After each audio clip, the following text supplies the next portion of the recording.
What if the straight line you've always believed your life follows, birth to death, beginning to end, past to future, was never a line at all? What if it was a perfect circle, looping endlessly, disguising itself as progress only so you wouldn't see the trap? This is the paradox we're about to enter. The possibility that every thought you have, every step you take, every version of you that thinks it's moving forward, is just orbiting the same invisible center again and again. We live under the illusion of momentum, believing tomorrow will be different, that growth is a straight path leading somewhere new. But nature tells a different story. Galaxies spin, seasons return, history repeats, and even your memories cycle back to rewrite themselves. In this theory, the self is not a traveler on a road, but a dancer in a circle, pretending to move ahead while retracing the same ancient steps. And once you see the loop beneath the line, you can never unsee it. We are creatures addicted to straight lines. From the first day we learn to walk, we are told that life is a journey, a one-way road with a clear beginning, a middle, and an end. We talk about moving forward in our careers, making progress in our relationships, growing older, as if time itself were an arrow cutting cleanly through the fabric of existence. And yet, this narrative, comforting as it is, might be the biggest lie we've ever told ourselves. Because underneath the story of the line, reality whispers a different shape. It is curved, it is cyclical, and no matter how far you think you've gone, you are never really leaving the orbit. Consider how deeply this illusion shapes our identities. We measure our worth by how far we've come, how much we've achieved, how many milestones we've passed. Every year is a new chapter, every decade a new level. But look closer, and you'll see that these markers are not steps on a path, they are points on a loop. Childhood and old age mirror one another. Dependence, vulnerability, simplicity, love and loss recycle themselves endlessly. Passion, heartbreak, healing, longing, again and again. Even the rise and fall of empires, which we like to believe are linear stories of conquest and decline, follow the same rhythmic patterns. Civilizations rise, peak, decay, and are reborn under different names, but with the same human desires at their core. Our minds cling to linearity because it offers meaning. A line gives us direction, purpose, and the illusion of control. If we are moving forward, then surely we are getting somewhere. Surely there is a destination. But ask yourself, where, exactly, is that destination? Death, enlightenment, success, all of these too are loops. Death feeds birth. Enlightenment reveals new questions. Success leads to new desires. Nothing is final. Nothing is linear. It only appears that way from the narrow perspective of a creature that fears the void and clings to stories. Science, too, has long been seduced by the straight line. Newton gave us a universe of predictable trajectories, planets moving through space like arrows through the sky, but deeper truths emerged.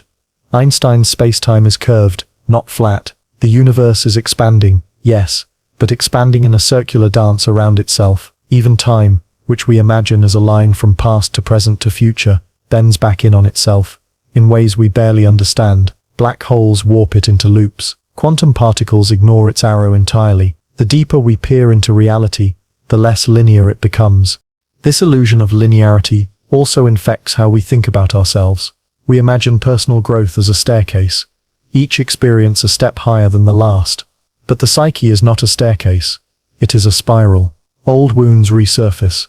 Lessons we thought we had mastered return in new disguises. The same insecurities we battled at 16 come back at 40, only wearing different clothes. Our relationships, too, follow familiar arcs. Attraction, intimacy, conflict, distance, repeating until we learn something we didn't know we were missing. And even then, the cycle doesn't stop. It just evolves. Language itself traps us in linear thought. We say before and after, start and finish, first and last. But life doesn't honor those words. There is no true first, because everything that begins emerges from something else.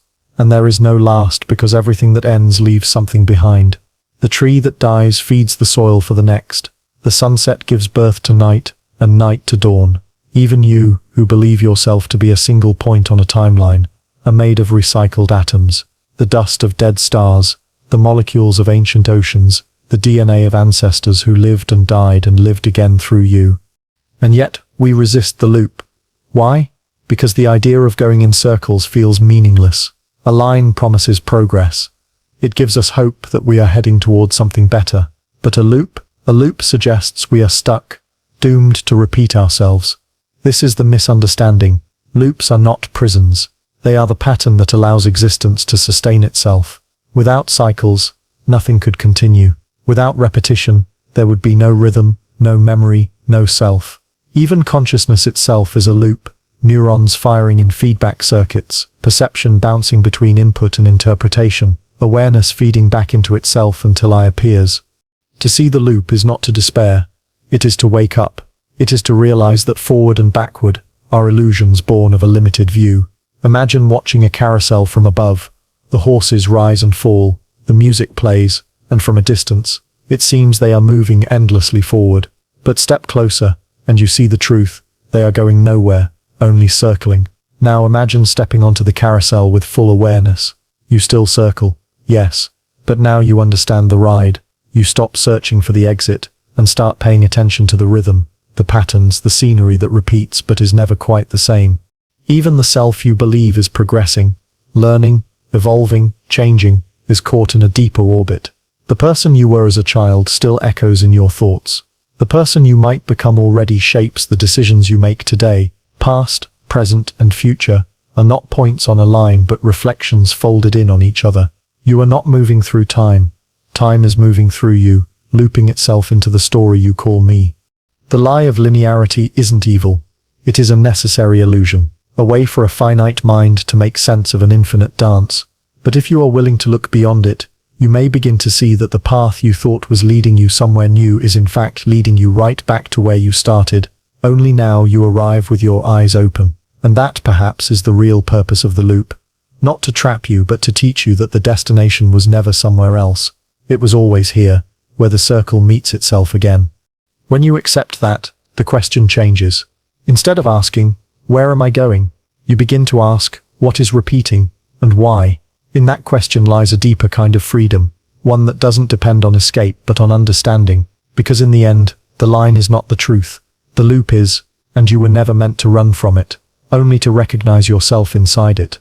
It's easy to believe we are moving forward, that each day is a new chapter in an unfolding story, that life is a journey from one point to another, but underneath the comforting illusion of linear progress, there is a deeper rhythm pulsing beneath everything. The cycle, every forward motion, no matter how decisive or deliberate, is built upon loops, invisible, repeating patterns that govern nature, time, society, and even the mind itself. These cycles are not obstacles to progress. They are the structure that makes progress possible, and the more closely you look, the harder it becomes to find anything that truly moves in a straight line. Start with the most fundamental loop you know, the rotation of the earth. Day follows night, night follows day, an endless rhythm that gives us time itself. The seasons, too, circle endlessly. Spring's birth, summer's peak, autumn's decline, winter's death, and then back again. Even the orbit of our planet, which we imagine as forward momentum through space, is a circular dance around the sun, and the sun itself orbits the galaxy in an even grander loop. There is no straight line in nature, no final destination. Everything returns, everything cycles. And yet we speak of time as if it marches forward, like soldiers on a road, never looking back. Biology tells the same story. Your body, right now, is a vast collection of cycles. The beating of your heart, the rise and fall of your breath, the circadian rhythm that dictates when you sleep and wake. Cells are born, divide, die, and are replaced in endless repetition. Even your thoughts, those symbols of human progress, are generated through neural feedback loops, circuits that constantly refer back to themselves to produce awareness. You are not a straight line, but a constellation of spirals. Yet we continue to believe that we are escaping the past. I'm not the same person I was 5 years ago, we tell ourselves. But look closer. The challenges you face today often resemble those you faced before, just wearing different masks. The emotions you cycle through, joy, fear, desire, grief, do not evolve into something new. They recur, sometimes subtly, sometimes with brutal familiarity. Your relationships follow patterns: attraction, closeness, tension, withdrawal, reconciliation. Then, once more, attraction. Even the stories you tell yourself about who you are variations on older narratives. You reinvent, yes, but you do so by circling the same psychological territory, tracing it again and again. This looping isn't a flaw in the design. It is the design. Cycles are nature's way of refining complexity. Think of how a spiral staircase works. You go around and yet you rise. Evolution itself is a spiral. Life repeats familiar solutions, but each time with subtle variations, refining the form and function of existence. History too does not repeat exactly, but it rhymes. The struggles of one era reappear in another. Empires rise and fall, ideologies surge and collapse, economies boom and bust. It's tempting to think we are advancing, but more often we are reenacting the same dramas under new names. And if cycles are everywhere, why do we cling to the story of the line? Because the human mind craves order, purpose, and meaning. A straight path suggests control, a destination that validates the struggle, but the loop threatens that illusion. If everything repeats, then what's the point? Why strive? Why build? Why hope? If the end is always the beginning. This is the existential challenge of recognizing the cycle. It forces us to confront the possibility that meaning isn't found in the destination, but in the motion itself. Even our deepest cultural myths betray this truth. Consider the ancient symbol of the Ouroboros, the serpent devouring its own tail. Across civilizations, it has represented eternity, rebirth, and the infinite cycle of existence. In Eastern philosophy, samsara describes the endless cycle of birth, death, and rebirth, a wheel that turns until one sees beyond it. And in physics, entropy, the great equalizer of the universe, doesn't erase cycles, it guarantees them. Energy transforms, matter decays, but nothing is lost. The components of your body once belonged to stars, oceans, and ancient creatures. One day, they will belong to something else. Even the human concept of progress, technological, cultural, intellectual, is cyclical at its core.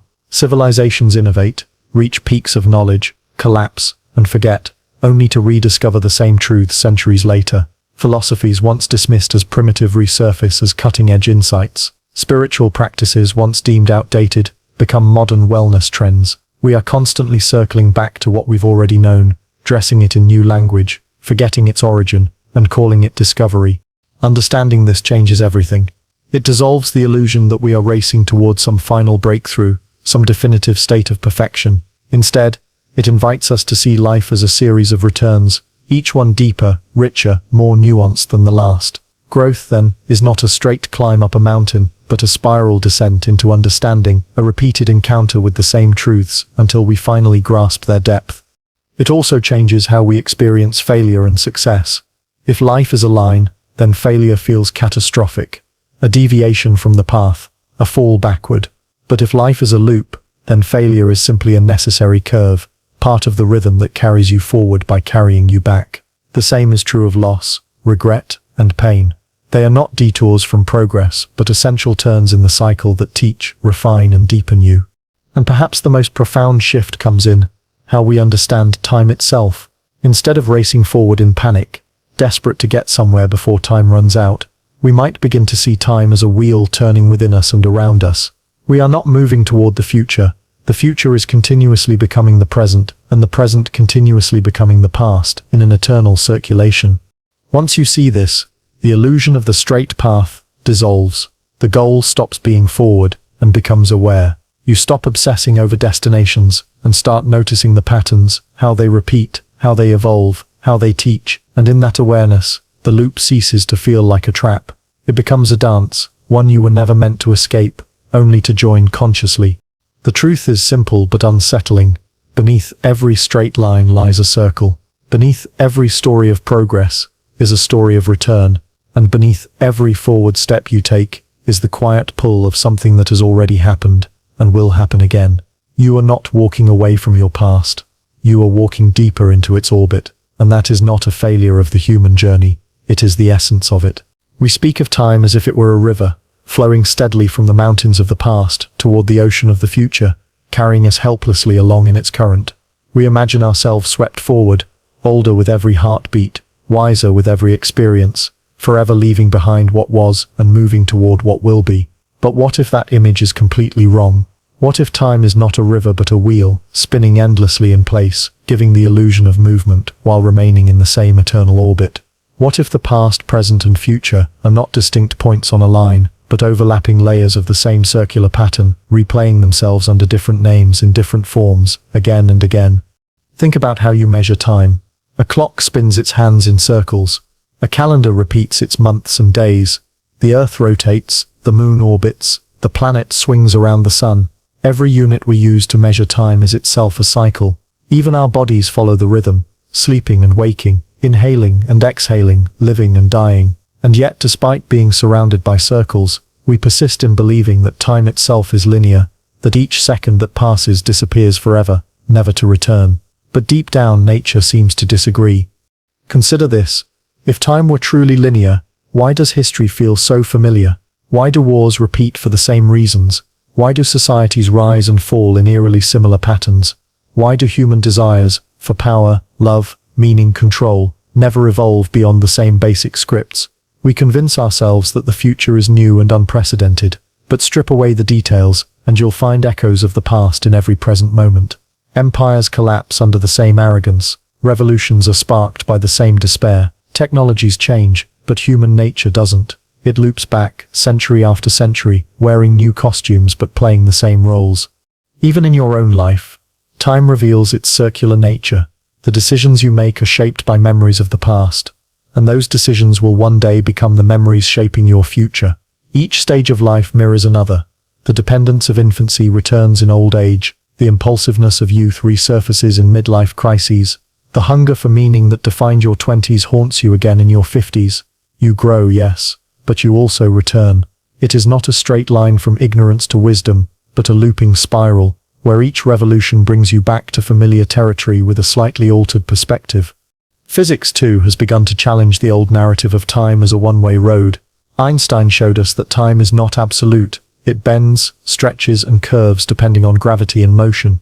In the strange world of quantum mechanics, particles can exist in superpositions of past and future states simultaneously.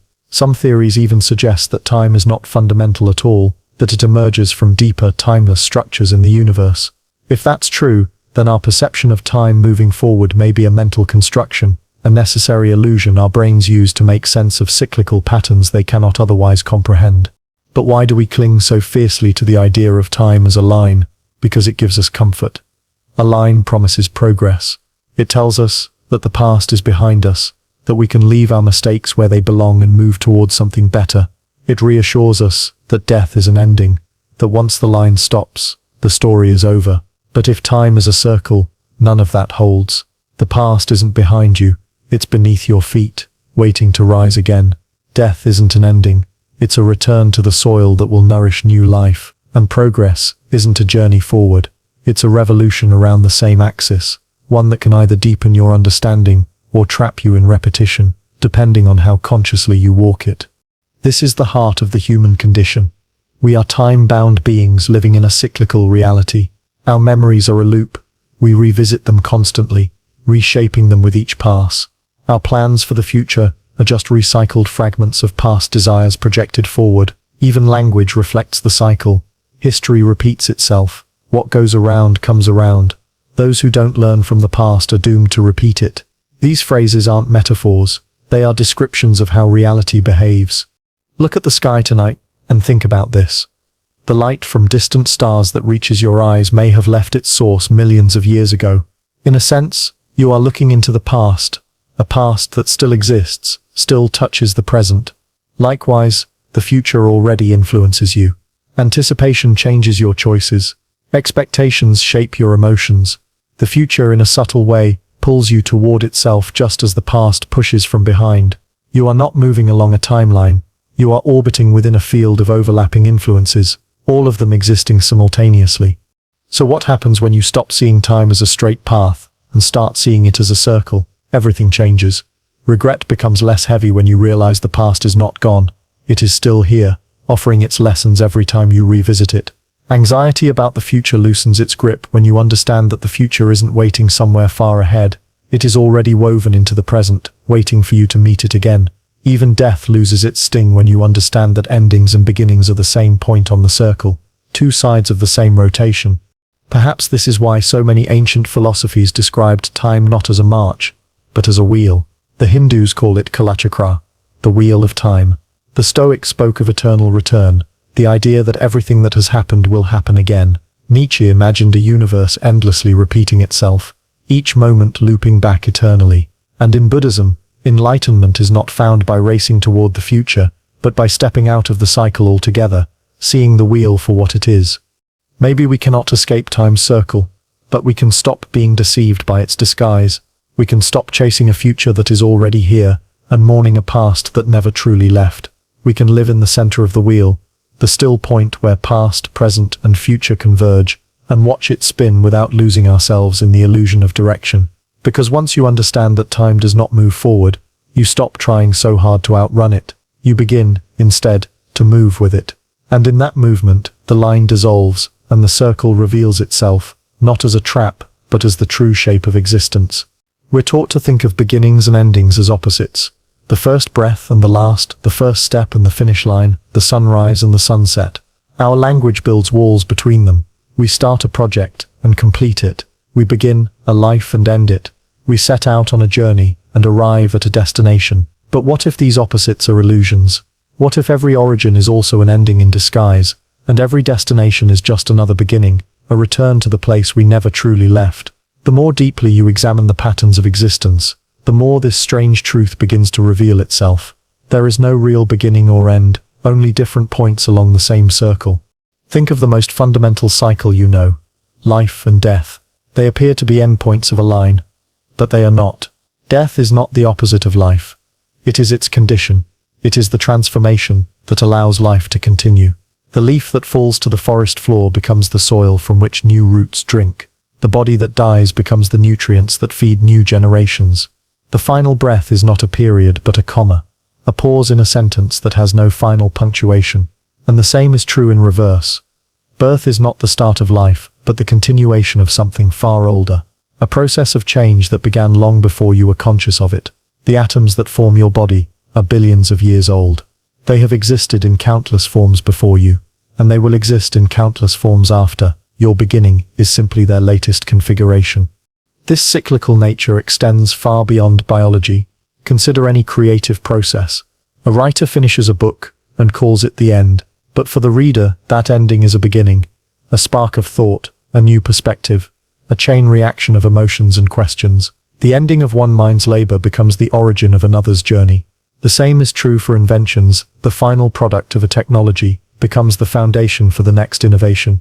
In art, science, relationships, and even civilizations, every endpoint is fertile ground for the next beginning. Even the universe itself refuses to play by the rules of linear storytelling. The Big Bang, which we call the beginning of everything, may not be a beginning at all. Some cosmological theories suggest it was the rebound of a previous universe collapsing in on itself, an end that exploded into a new cycle. Others propose that time itself is cyclical, expanding and contracting endlessly like a cosmic lung. If this is true, then even the universe's birth was not a beginning but a continuation, the next turn of an eternal wheel. Our lives, too, are filled with these disguised beginnings and endings. You think you begin adulthood when you leave home, but that is also the end of your childhood, and the habits, fears, and attachments you carry with you are the residue of that ending, shaping your new start. You believe you end a relationship when you walk away, but that ending becomes the seed of who you will become next, the lessons you will carry into future love. Even heartbreak, which feels like a collapse, is a beginning of resilience, self-awareness, and depth you couldn't have reached without it. And here's the paradox. The closer you look at origins, the more they resemble destinations. Think about how often people arrive, only to realize they've been there before. The goals you chase often lead you back to what you were seeking all along. Safety, love, recognition, peace. The long road of ambition circles back to simple contentment. The pursuit of knowledge leads you back to wonder. The search for identity leads you back to the question itself. In many spiritual traditions, the seeker spends years journeying outward, only to return home and discover that the truth was within them from the beginning. The end of the search is the rediscovery of what was never lost. This looping pattern is not a flaw in human experience. It's a feature. It teaches us that the journey is not a straight shot from ignorance to wisdom, from emptiness to fulfillment. It is a spiral. We return to the same themes, the same struggles, the same questions, but with deeper understanding each time. It's why old lessons feel newly relevant in adulthood, why childhood dreams resurface in midlife, why endings that once devastated us later feel like necessary thresholds. The circle ensures that nothing is wasted, not even the things we wish we could forget. There's a deeper psychological truth here too. The end we often imagine, the moment of arrival, of completion, of finally making it, never actually feels like an end when we reach it. We achieve the dream job, the perfect relationship, the financial security we thought would satisfy us, and almost immediately, a new desire arises. A new beginning emerges. This isn't greed or restlessness. It's the nature of consciousness itself. It is designed to seek, to loop, to continue. To exist is to move in cycles. Completion is an illusion, and even when it's real, it is temporary. And yet, knowing this doesn't make the cycle meaningless. In fact, it makes it profound. It reveals that life isn't about racing from start to finish. It's about learning how to move gracefully through the turns, to see the end of one story not as failure but as the beginning of another. It teaches us to stop clinging to firsts and lasts, and instead embrace the continuity that binds them. It allows us to stop mourning the past as something lost, and instead honor it as the soil from which the present has grown. Perhaps this is why so many ancient cultures depicted time as a serpent devouring its own tail, the Ouroboros. It is a symbol of infinity, yes, but also of renewal, of the truth that every ending consumes itself to create a beginning, and every origin contains the seed of its own conclusion. Once you see this pattern, you begin to recognize it everywhere, in the cycles of nature, in the arcs of history, in the rises and falls of your own life. And once you recognize it, you stop searching for the final destination, because you understand you've been there before, and you will be there again. The origin and the destination are not 2 points.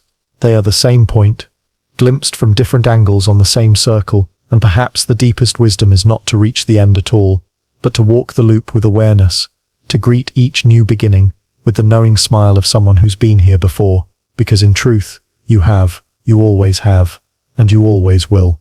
We are raised on the myth of progress, the story that everything is moving forward, that each generation improves upon the last, that technology, culture, morality, and even consciousness are climbing a ladder towards some higher state.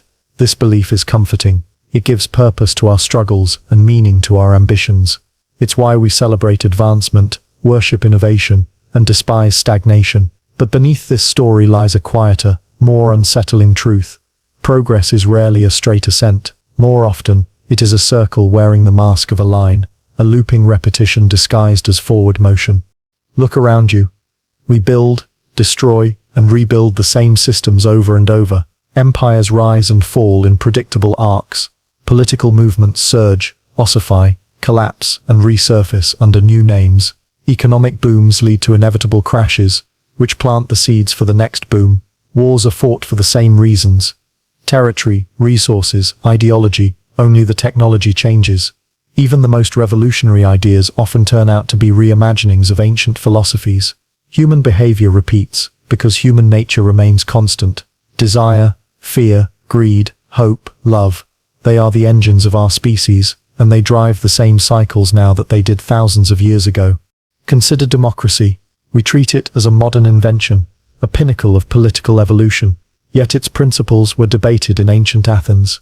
The same tensions between freedom and order, individual and collective, justice and power existed then as now. The same internal contradictions that plagued their system plague ours. History isn't a staircase of political progress. It's a pendulum swinging back and forth between extremes, occasionally pausing in balance before swinging again. Technology follows a similar rhythm.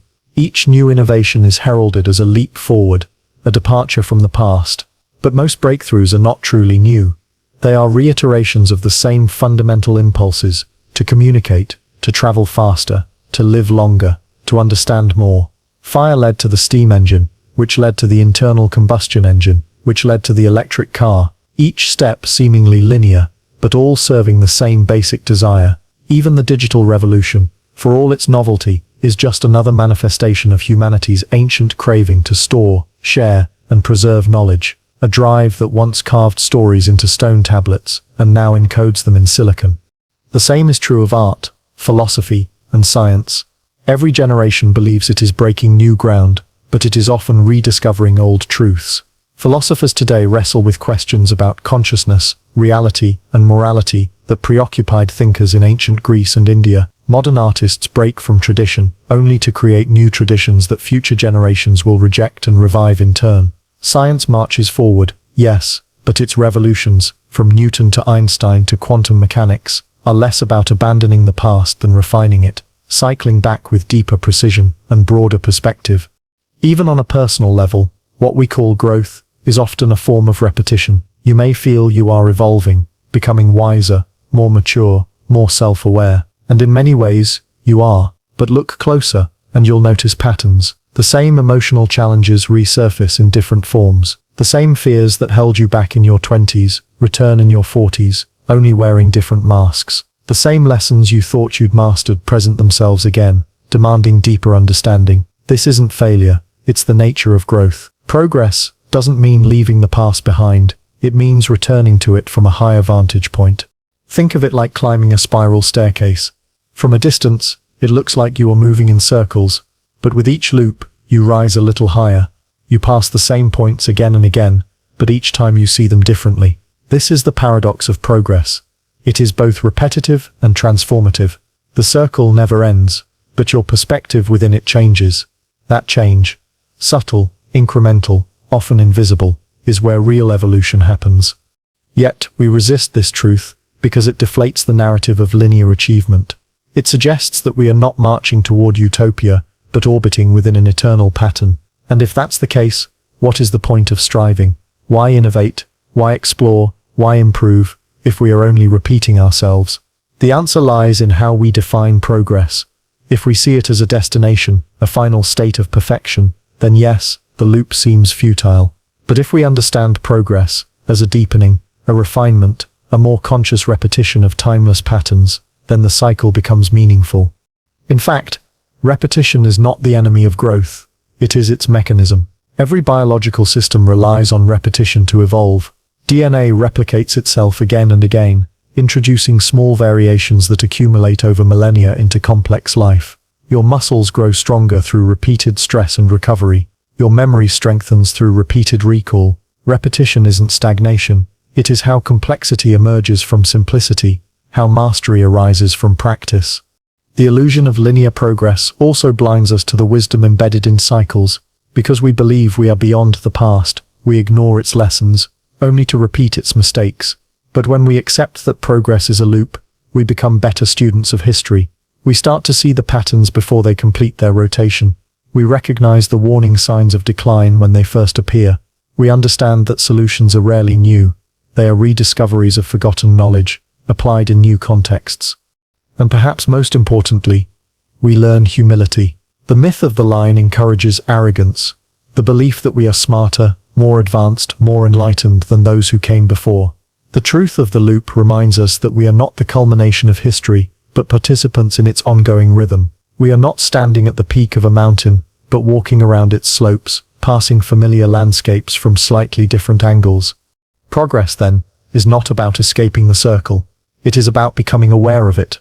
It is about understanding that repetition is not failure, but opportunity, a chance to do better with each return, to infuse each cycle with greater wisdom, compassion, and depth. The line may be a myth, but the circle is not a trap. It is the architecture of evolution, the heartbeat of creation, the shape of every story worth telling. And once you see that, you stop measuring progress by how far you've traveled, and start measuring it by how deeply you've understood the territory. Because the real destination isn't somewhere ahead. It's right here, at the point where the circle meets itself, again and again, each time with new eyes. Memory is often described as a bridge, a way for the past to reach into the present and shape who we are. We imagine it as a timeline of events stored in sequence, a catalogue of experiences we can retrieve at will. But memory is not a straight archive. It is not a neatly labeled shelf of moments stacked in chronological order. It is something more alive, more circular, and far stranger. Memory doesn't simply record the past. It loops through it, reshapes it, rewrites it, and uses it to construct the illusion of a continuous self. And every time it returns, it does so in a spiral, drawing us back to the same points again and again, each time with a slightly different story. Think about how memory actually behaves. You don't replay events in your mind like a film reel. Instead, you reconstruct them. Every time you recall a moment, your brain reassembles the details from fragments stored across different regions. Sights from one part, sounds from another, emotions from yet another. This reconstruction isn't perfect. It's influenced by your current state of mind, your present beliefs, and the context of your life now. In other words, the memory you retrieve today isn't the same one you stored years ago. It's a new version of the past, edited by the present. This means that memory is not a static record. It's a living loop. It bends backward to pull the past into the present, and bends forward to project that past into the future. It shapes how you interpret what's happening now, and how you predict what might happen next. And in doing so, it blurs the boundaries between then and now, between what was and what is.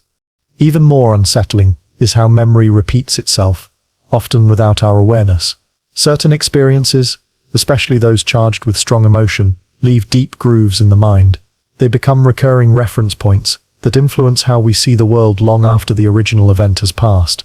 A childhood humiliation might echo in the way you respond to criticism decades later. A betrayal might shape your definition of trust for the rest of your life. These memories loop back into your consciousness, not as isolated events, but as filters through which all future experiences are interpreted. The result is that much of what we think of as new experience is actually old experience repeating itself in disguise. The conflicts in your adult relationships may echo the dynamics of your family. The fears that hold you back today may be shadows of fears formed when you were too young to name them. Even your goals, the things you strive for, may be attempts to resolve unfinished stories from your past. We call this growth, but in truth, it's memory spiraling through time, revisiting the same places from higher perspectives. This looping quality of memory explains why history, both personal and collective, often repeats itself. The patterns of thought, emotion, and behavior encoded in memory don't just vanish. They continue to influence choices, reactions, and decisions. On a societal scale, cultures remember victories and traumas and build identities around them. Nations repeat cycles of conflict because the memory of past wars never truly fades. It simply changes form, resurfacing in new contexts. On an individual scale, trauma reenacts itself because the body and brain are still trying to resolve what once overwhelmed them. The past is not behind us. It lives through us, guiding our hands even as we insist we're moving forward.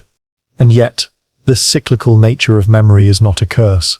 It's also a tool for transformation. Because memory is reconstructive, not fixed, we have the power to reinterpret it. When a painful memory resurfaces, it offers an opportunity to view it from a new perspective, to rewrite the narrative, to integrate its lessons instead of being ruled by its wounds. This is why therapy often involves revisiting the past, not to dwell on it, but to change the way it lives inside you. Every return to a memory is a chance to reshape it, to climb a little higher on the spiral. The spiral metaphor is crucial here. A loop suggests endless repetition with no progress, but a spiral implies movement, not forward in a straight line, but upward in widening circles. Memory revisits the same events, but each time you return, you bring new knowledge, new understanding, new compassion. The event doesn't change, but your relationship to it does. And that is the essence of psychological growth, not erasing the past but transforming your place within it. This also reveals something profound about identity. If memory is constantly reconstructing itself, then the you built from those memories is also constantly changing. The past you remember is not the past that happened. It's the past as your present self understands it. And as your self changes, so does your past. In this way, identity is not a fixed narrative, but a looping story that is always being rewritten. Who you are is less about where you've been, and more about how you keep returning to where you've been, and what you make of it each time. Consider how this plays out in your daily life. A song from your teenage years plays unexpectedly, and suddenly you're flooded with sensations. The smell of a place, the ache of a heartbreak, the texture of a moment you thought you'd forgotten. But you don't experience it as your teenage self did. You experience it through the filter of who you are now. Wiser perhaps, or more cynical, or more forgiving. The past isn't gone, it's folded into the present, spiraling back to meet you where you are. Even memory's failures, forgetfulness, distortion, bias, are part of this circular design. They aren't flaws, they're functions. Forgetting allows room for reinterpretation. Distortion allows meaning to evolve. Bias lets us construct a coherent story from chaos, and that story is never final. It loops, expands, collapses and loops again. In the end, memory is not about preserving the past. It's about weaving the past into the fabric of the present and future, revisiting, revising, and reimagining it endlessly. It's about spiraling through who you were, who you are, and who you might become, until those distinctions begin to blur. And in that blurring you might catch a glimpse of the deeper truth, that the past isn't behind you at all. It's beneath you, supporting you, lifting you, the spiral staircase you climb again and again, not to escape where you've been, but to see it from ever greater heights. Mark Twain once wrote that history doesn't repeat itself, but it often rhymes. It's a clever line, and a deeply unsettling truth. We like to believe that the past is behind us, that we've learned from our mistakes, that humanity is evolving beyond its primitive impulses. But a closer look reveals a more circular story. History is a vast echo chamber, and the events we think of as new are often replays of ancient patterns. Empires, ideologies, revolutions, collapses, they come and go like the seasons. Different names, different flags, different slogans, but beneath the surface, the same dynamics unfold again and again. Why does this happen? Because the fundamental forces driving human behavior have not changed in thousands of years. Our technologies evolve, but our psychology remains largely the same. We still crave power and belonging, fear loss and chaos, seek meaning and control. These universal motivations are the invisible gears that keep history turning. And when they collide, as they always do, they generate familiar cycles: expansion and overreach, innovation and decay, tyranny and rebellion, prosperity and crisis. Consider the rise and fall of empires. From the Roman Republic to the British Empire, the same arc repeats. Conquest fueled by ambition, wealth leading to corruption, overextension breeding vulnerability, collapse inviting chaos, and from that chaos, the seeds of a new order. Rome's decline mirrors that of countless powers before and after it. The pattern isn't historical coincidence, it's structural inevitability. Civilizations are born from strength and unity, but those very successes sow the seeds of their downfall. Prosperity breeds complacency, power breeds arrogance, expansion breeds fragility. The stage is set, the actors change, the script remains the same. Revolutions follow a similar loop. They begin with idealism, the dream of justice, equality, liberation. They swell with momentum, overthrowing the old order. But soon the revolutionaries become the new establishment. Power consolidates, corruption creeps back in, destitution grows, and the cycle starts anew.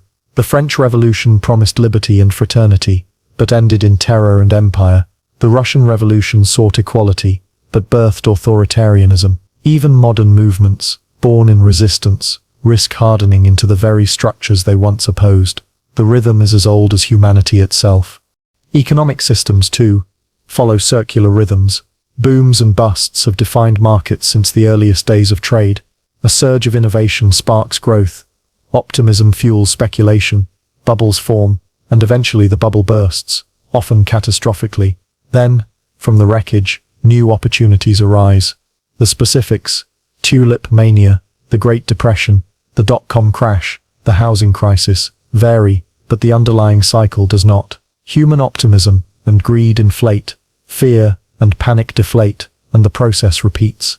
Economists give these patterns names like business cycles or market corrections, but in essence they are loops, humanity's emotional waves encoded into economic systems.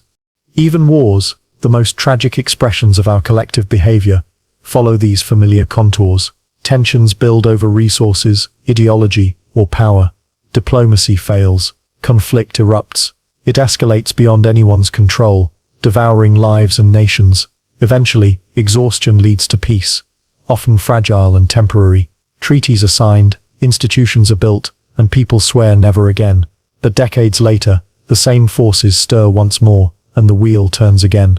The 30 Years' War, the Napoleonic Wars, the World Wars, each is a verse in the same grim poem. It's tempting to see this cyclical nature of history as proof that humanity cannot change. But that's not quite true. The details do change. Knowledge accumulates, technologies advance, moral perspectives shift. Slavery, once a global norm, is now universally condemned. Women, once excluded from political life, now lead nations. Rights once unthinkable are now enshrined in law. Progress does happen, but it doesn't erase the cycles. Instead, it modifies their expression. The wheel still turns, but the terrain it rolls across is subtly different. And yet, our blindness to these patterns ensures they persist. Each generation believes itself exceptional, convinced that this time is different. Leaders repeat the mistakes of their predecessors, because they believe they're immune to history's traps. Societies ignore warning signs because they imagine themselves too sophisticated to fall. But arrogance is itself part of the cycle. As the philosopher George Santayana warned, those who cannot remember the past are condemned to repeat it. The truth is harsher. Even those who do remember it often repeat it anyway, because the forces that shape history run deeper than memory. This rhythmic nature of history raises uncomfortable questions. Are we truly progressing? Or just spinning in place with fancier tools? Are we evolving as a species? Or are we just enacting the same primal dramas on bigger stages? And if the latter is true, is there any point to learning history at all? The answer is yes, because recognizing the pattern doesn't free us from it, but it does give us agency within it. Understanding the loops allows us to anticipate them, mitigate their damage, and perhaps in small ways shape their trajectory. Patterns, after all, are not prisons. They are maps. They reveal the recurring crossroads of human behavior and the likely consequences of certain choices. They show us where arrogance leads, where fear festers, where unchecked power collapses under its own weight. They remind us that prosperity contains the seeds of crisis, and that peace requires constant vigilance. And they teach us that while we cannot stop the wheel from turning, we can influence how it turns, and how much suffering it inflicts along the way. There's another layer to all this, one that reaches beyond politics or economics, the cyclical nature of meaning itself, the questions that haunted the ancient Greeks. What is justice? What is a good life? What is reality? Still haunt us today. We revisit them, generation after generation, in philosophy, in art, in science. We never solve them, because they are not problems with solutions. They are eternal loops, spiraling through time, shaping and reshaping how we understand ourselves. And maybe that is the point. History's rhymes are not failures. They are the universe's way of teaching us through repetition. Each cycle offers a chance to learn something deeper, to approach old questions with new wisdom. Humanity's task is not to escape the pattern, but to recognize it, to stop mistaking the rhyme for something new, and to start listening to the lessons it contains. Because once you see the echoes, you stop being surprised by them. And once you stop being surprised, you can start preparing. In the end, history's repetition is not a sign of stagnation, but a reminder of continuity. It tells us that the story of humanity is not a straight line of triumphs and failures, but a spiral of learning, one that circles back again and again, each time with the chance, however small, to rise a little higher. We often tell ourselves a story about evolution, not just biological evolution, but cultural, technological, and even spiritual evolution. The story goes like this. Life started simple and primitive, and over billions of years it became more complex, more intelligent, more capable. Humanity emerged from darkness into light, from ignorance into knowledge, from chaos into order, and today we stand as the pinnacle of that journey, the most advanced version of life the universe has ever produced. It's a comforting story, one that flatters our sense of importance. But beneath that story lurks a question we rarely ask. Is evolution really a climb towards something new, or is it just the endless return of the same patterns, playing out in slightly altered forms? To answer that, we first need to reconsider what evolution actually is. At its core, evolution is not about progress in the human sense. It's not a march toward perfection, or a grand plan unfolding toward a specific destination.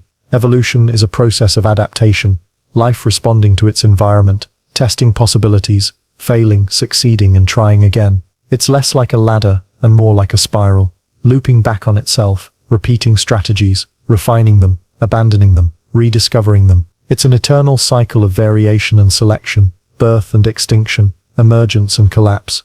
Look at nature closely, and you'll see this looping everywhere. The shapes that emerge in one era reappear in another. The camera-like eye evolved independently in octopuses and vertebrates, separated by hundreds of millions of years. The same solution rediscovered because it worked. Wings appeared in insects, then in birds, then in bats. Nature reusing the same concept in different ways. Even the human brain, which we think of as the ultimate achievement of evolution, is built on ancient structures, reptilian reflexes, mammalian emotions, and primate cognition layered atop one another like rings in a tree trunk. This repetition isn't limited to biology. Civilizations evolve too, but their trajectories follow familiar arcs. Agricultural societies emerge, flourish, and collapse. Industrial revolutions erupt, transform, and stabilize. Political systems rise, ossify, and are replaced. Even our technologies, which we imagine as evidence of relentless innovation, often circle back to old ideas with new tools. The electric car of the 21st century is a revival of 19th century experiments. The sharing economy mirrors ancient barter systems. The digital cloud is just a new name for the old human desire to store and share information collectively. We call it progress, but it is often just the eternal return wearing a different face. Even our inner evolution, the evolution of consciousness, seems to spiral rather than ascend. Ancient questions about existence, purpose, and self-awareness are still with us.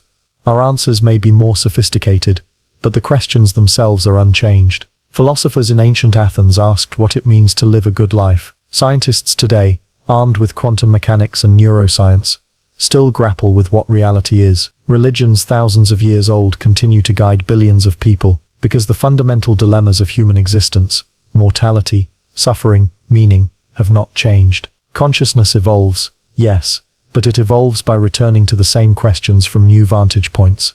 This circularity is built into the structure of the universe itself. Stars are born, live, die, and seed new stars with their remains. Galaxies collide, merge, and give rise to new galaxies. Even the universe as a whole may be cyclical, expanding from a big bang, collapsing in a big crunch, and exploding again in a new creation. If so, everything we think of as progress, life's emergence, humanity's rise, civilization's story, is just one turn of an infinite wheel that will spin again and again, perhaps forever. So where does this leave us? If everything is cyclical, if evolution is just eternal return, does that mean nothing truly changes? Does that make all our striving meaningless? Not quite. The cycle doesn't mean stasis, it means rhythm. And within that rhythm, there is room for difference, for growth, for nuance. The wheel turns, but it never returns to exactly the same place. Each repetition is slightly altered, shaped by what came before. Life refines its strategies. Societies learn, slowly, painfully, imperfectly, from past mistakes. Consciousness deepens with each return to the same questions. The spiral rises, even if it circles as it climbs. This is perhaps the deeper truth of evolution. It is not linear progress or meaningless repetition.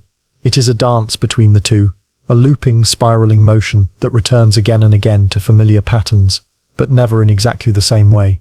Each turn contains echoes of the past, and seeds of the future.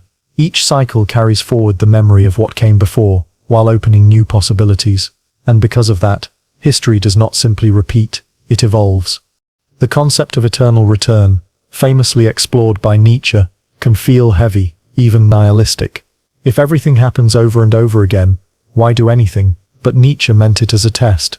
Could you live in such a way that you would welcome the eternal return, that you would affirm your life even if you had to live it eternally, over and over? Seen that way, the cycle is not a trap, but an invitation. It challenges us to live deliberately, to choose actions and values we could stand by in every repetition. Understanding evolution as eternal return also frees us from the illusion of a final destination. There is no end point of perfection, no utopia, no final form, no ultimate consciousness. There is only the endless unfolding of possibility, the constant interplay of emergence and dissolution, growth and decay. And in that unfolding, meaning is not found in the end point, but in the participation, in how we move through the cycles, how we shape them, how we respond to their recurrence.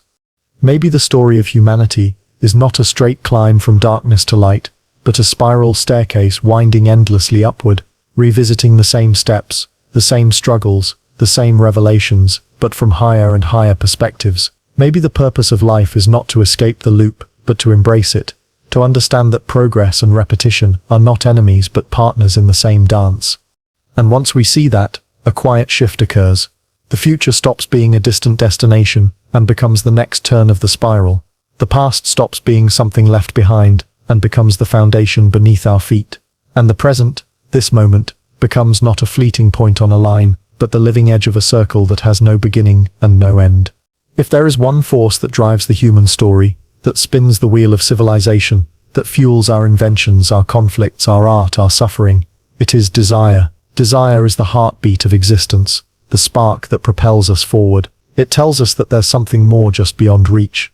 More happiness, more knowledge, more power, more meaning, if only we could grasp it. And so we chase wealth, love, status, truth, transcendence. We chase until our final breath. But for all this chasing, one thing remains constant: desire itself. Like a loop that always brings us back to the start, desire never ends. It only changes its mask. You might believe you've fulfilled a desire when you achieve a goal. You get the job, buy the house, fall in love, publish the book. For a moment there is satisfaction, a sweet, fleeting stillness, but it never lasts. Almost immediately new desires arise: a promotion, a bigger house, deeper love, more recognition. The finish line moves forward, always out of reach.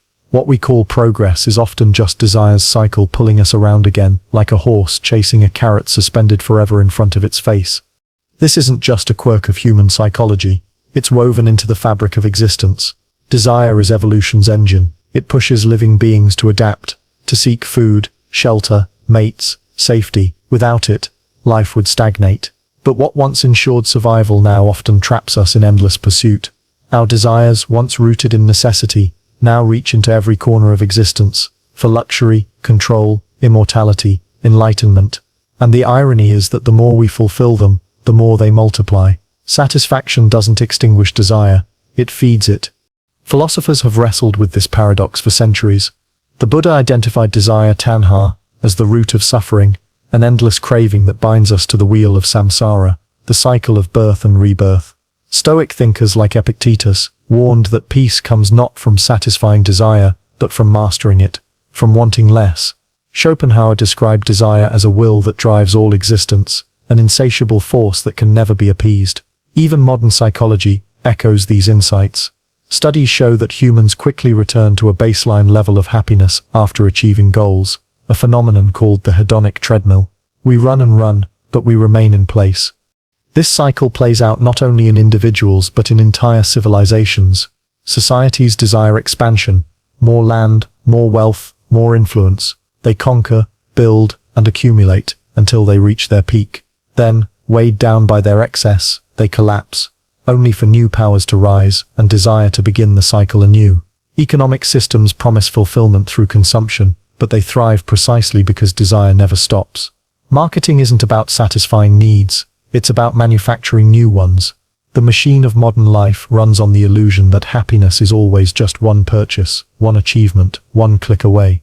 And yet, despite millennia of evidence, we still believe the next desire will be the last. We tell ourselves, I'll be content when I get the promotion, when I find the right person, when I have enough money, when I understand the universe. But every time we arrive, the goalpost moves. This is desire's most cunning illusion. It promises resolution, but it never intends to deliver. It is a story that rewrites itself endlessly, a loop that continues precisely because it is never complete. Even spiritual longing, which many consider higher or nobler, follows this pattern. The seeker desires enlightenment, liberation, union with the divine, but the more they strive, the more distant the goal seems.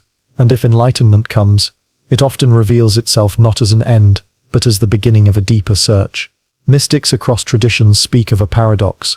The closer they get to the truth, the more they realize how infinite the journey is. Desire, even in its most transcendent forms, loops back on itself. This looping nature of desire also shapes identity. Much of who you believe yourself to be is defined by what you want. Your ambitions, attachments, values, all are expressions of desire. And when your desires change, so too does your sense of self. This means that you are not a fixed being pursuing external goals. You are a fluid process, driven by the constant emergence of new cravings. The self is less a destination than a byproduct of the chase. And yet, this doesn't mean desire is inherently bad. It is both a trap and a teacher. It binds us to cycles, yes, but it also reveals the emptiness of those cycles. Every fulfilled desire that fails to satisfy points us back to a deeper truth. The thing we're seeking isn't out there. The fulfillment we imagine in the object of our desire is a reflection of something within us, a longing for wholeness, connection, meaning, or peace. When we mistake the object for the source, we remain trapped. But when we see the pattern clearly, desire can become a doorway rather than a cage. Some traditions teach that liberation doesn't come from extinguishing desire, but from seeing through it, from recognizing its cyclical nature and refusing to be deceived by its promises. When you stop expecting final satisfaction, you stop chasing illusions, you begin to participate in desire consciously, using it as a guide rather than a master. You can desire growth, compassion, wisdom, not because they will complete you, but because they are expressions of life itself. In this light, desire's endless return is not a flaw in existence. It's its pulse. Without it, there would be no movement, no creation, no story. The trick is to stop demanding that desires end. Instead, we learn to dance with it, to accept its cycles as part of what it means to be alive. And once we do, the carrot dangling before us stops being a trap. It becomes an invitation, not to chase endlessly, but to savor the chase itself. Perhaps this is the deepest paradox of desire. It promises finality, but delivers infinity. It tells us we are moving forward, but it brings us back to the same longing, the same hunger, again and again. And yet, within that loop lies the essence of life itself, the restless reaching, the perpetual becoming, the ceaseless motion that keeps the wheel of existence turning. To see that clearly is to realize that desire isn't the problem. Our misunderstanding of it is, and once we stop mistaking the loop for a line, we begin to see desire not as the enemy of peace, but as its teacher. We like to imagine identity as something we build over time, a story we write one choice, one experience, one belief at a time. You are born as a blank page, we're told, and life fills that page with chapters of growth, change and evolution. But look closer, and you'll see something stranger. Your identity is not a linear narrative at all. It is a recurring script, rewritten, retold, and reenacted across different stages of your life, often with only the characters and settings changing. Beneath the surface, the same core patterns repeat themselves, looping again and again, shaping how you see yourself and how the world sees you. From the very beginning, identity is built from repetition. As a child, you learn who you are through the feedback of others, the words they use, the roles they assign, the behaviors they reward or punish. You're smart, you're shy, you're stubborn. These labels, repeated often enough, become scripts, guiding how you behave and how you interpret your own behavior. And even as you grow and change, many of these early scripts continue to operate in the background, shaping the choices you make without your conscious awareness. Think about how often you find yourself in the same kinds of situations, playing the same kinds of roles. Perhaps you repeatedly end up as the caretaker in relationships, or the peacemaker in conflicts, or the overachiever in work settings. Perhaps you sabotage opportunities just as they begin to succeed, or retreat into isolation whenever you feel vulnerable. These aren't coincidences. They are patterns, loops formed from early experiences, replayed again and again because they feel familiar. Even when they hurt you, they feel like you. Psychology has long understood this phenomenon. Freud called it repetition compulsion, the tendency to recreate familiar emotional dynamics in an attempt to master them. Cognitive science frames it differently. Our brains rely on predictive models of reality, built from past experience. Identity is one of those models, and once it's built, it becomes self-reinforcing. You act in ways that confirm who you believe you are, and you interpret events in ways that fit your existing narrative. The script keeps looping, even when it no longer serves you. This is why transformation is so difficult. Changing who you are isn't simply a matter of deciding to act differently. It requires rewriting a story that has been told so many times it feels like truth. And yet, even when we do change, the old script doesn't disappear. It often returns in subtler forms. A former people pleaser becomes fiercely independent, only to discover they are still defining themselves in relation to others. A shy child becomes a confident speaker, but the fear of rejection that once silenced them still lingers beneath the surface. The plot evolves, but the underlying theme remains. Even our attempts to reinvent ourselves, new careers, new relationships, new cities, often reveal the cyclical nature of identity. You might think you're starting over, writing a completely new story, but sooner or later, familiar dynamics resurface. The same conflicts emerge, the same insecurities whisper, the same patterns reappear in new guises. It's as if the script is less something we write, and more something that writes us. And it's not just individuals. Collective identities repeat themselves too. Nations reinvent their ideologies, religions reinterpret their doctrines, cultures update their myths. But beneath these changes, the same archetypes endure: hero and villain, insider and outsider, chosen and condemned. History's great turning points often look like fresh starts, but they are usually variations on ancient themes. Revolutionaries become the new ruling class, liberators become oppressors, utopias become dystopias. Humanity keeps acting out the same dramas, only in different costumes. Why do these scripts repeat? Because identity craves coherence. Our sense of self is a story we tell ourselves about who we are and why we matter, and stories must be consistent to feel believable. When new experiences threaten that consistency, we often reshape them to fit the old narrative rather than rewrite the narrative itself. Even pain and failure can feel safer than the uncertainty of a blank page. We cling to familiar roles because they give us continuity, even if they also confine us. But here's the paradox. Within these loops lies the possibility of liberation. If identity is a repeating script, then we can learn to read it, to notice its recurring motifs, its predictable plot twists, its hidden assumptions. Once you recognize the patterns, you gain the power to change how the story unfolds. You can stop playing the same role unconsciously and choose a different one deliberately. You can rewrite the narrative, not by erasing the past, but by reinterpreting it. This process is not easy. It requires deep introspection and a willingness to confront uncomfortable truths. It means asking hard questions. Why do I always react this way? Why do I keep ending up in these situations? What belief about myself is being reinforced here? And perhaps most importantly, who might I become if I stopped assuming I already know who I am? Interestingly, many philosophical traditions teach that true freedom lies not in rewriting the script, but in realizing that the script is an illusion. Buddhism, for example, argues that the self is not a fixed entity but a constantly changing process, a pattern of thoughts, memories, and desires arising and dissolving moment by moment.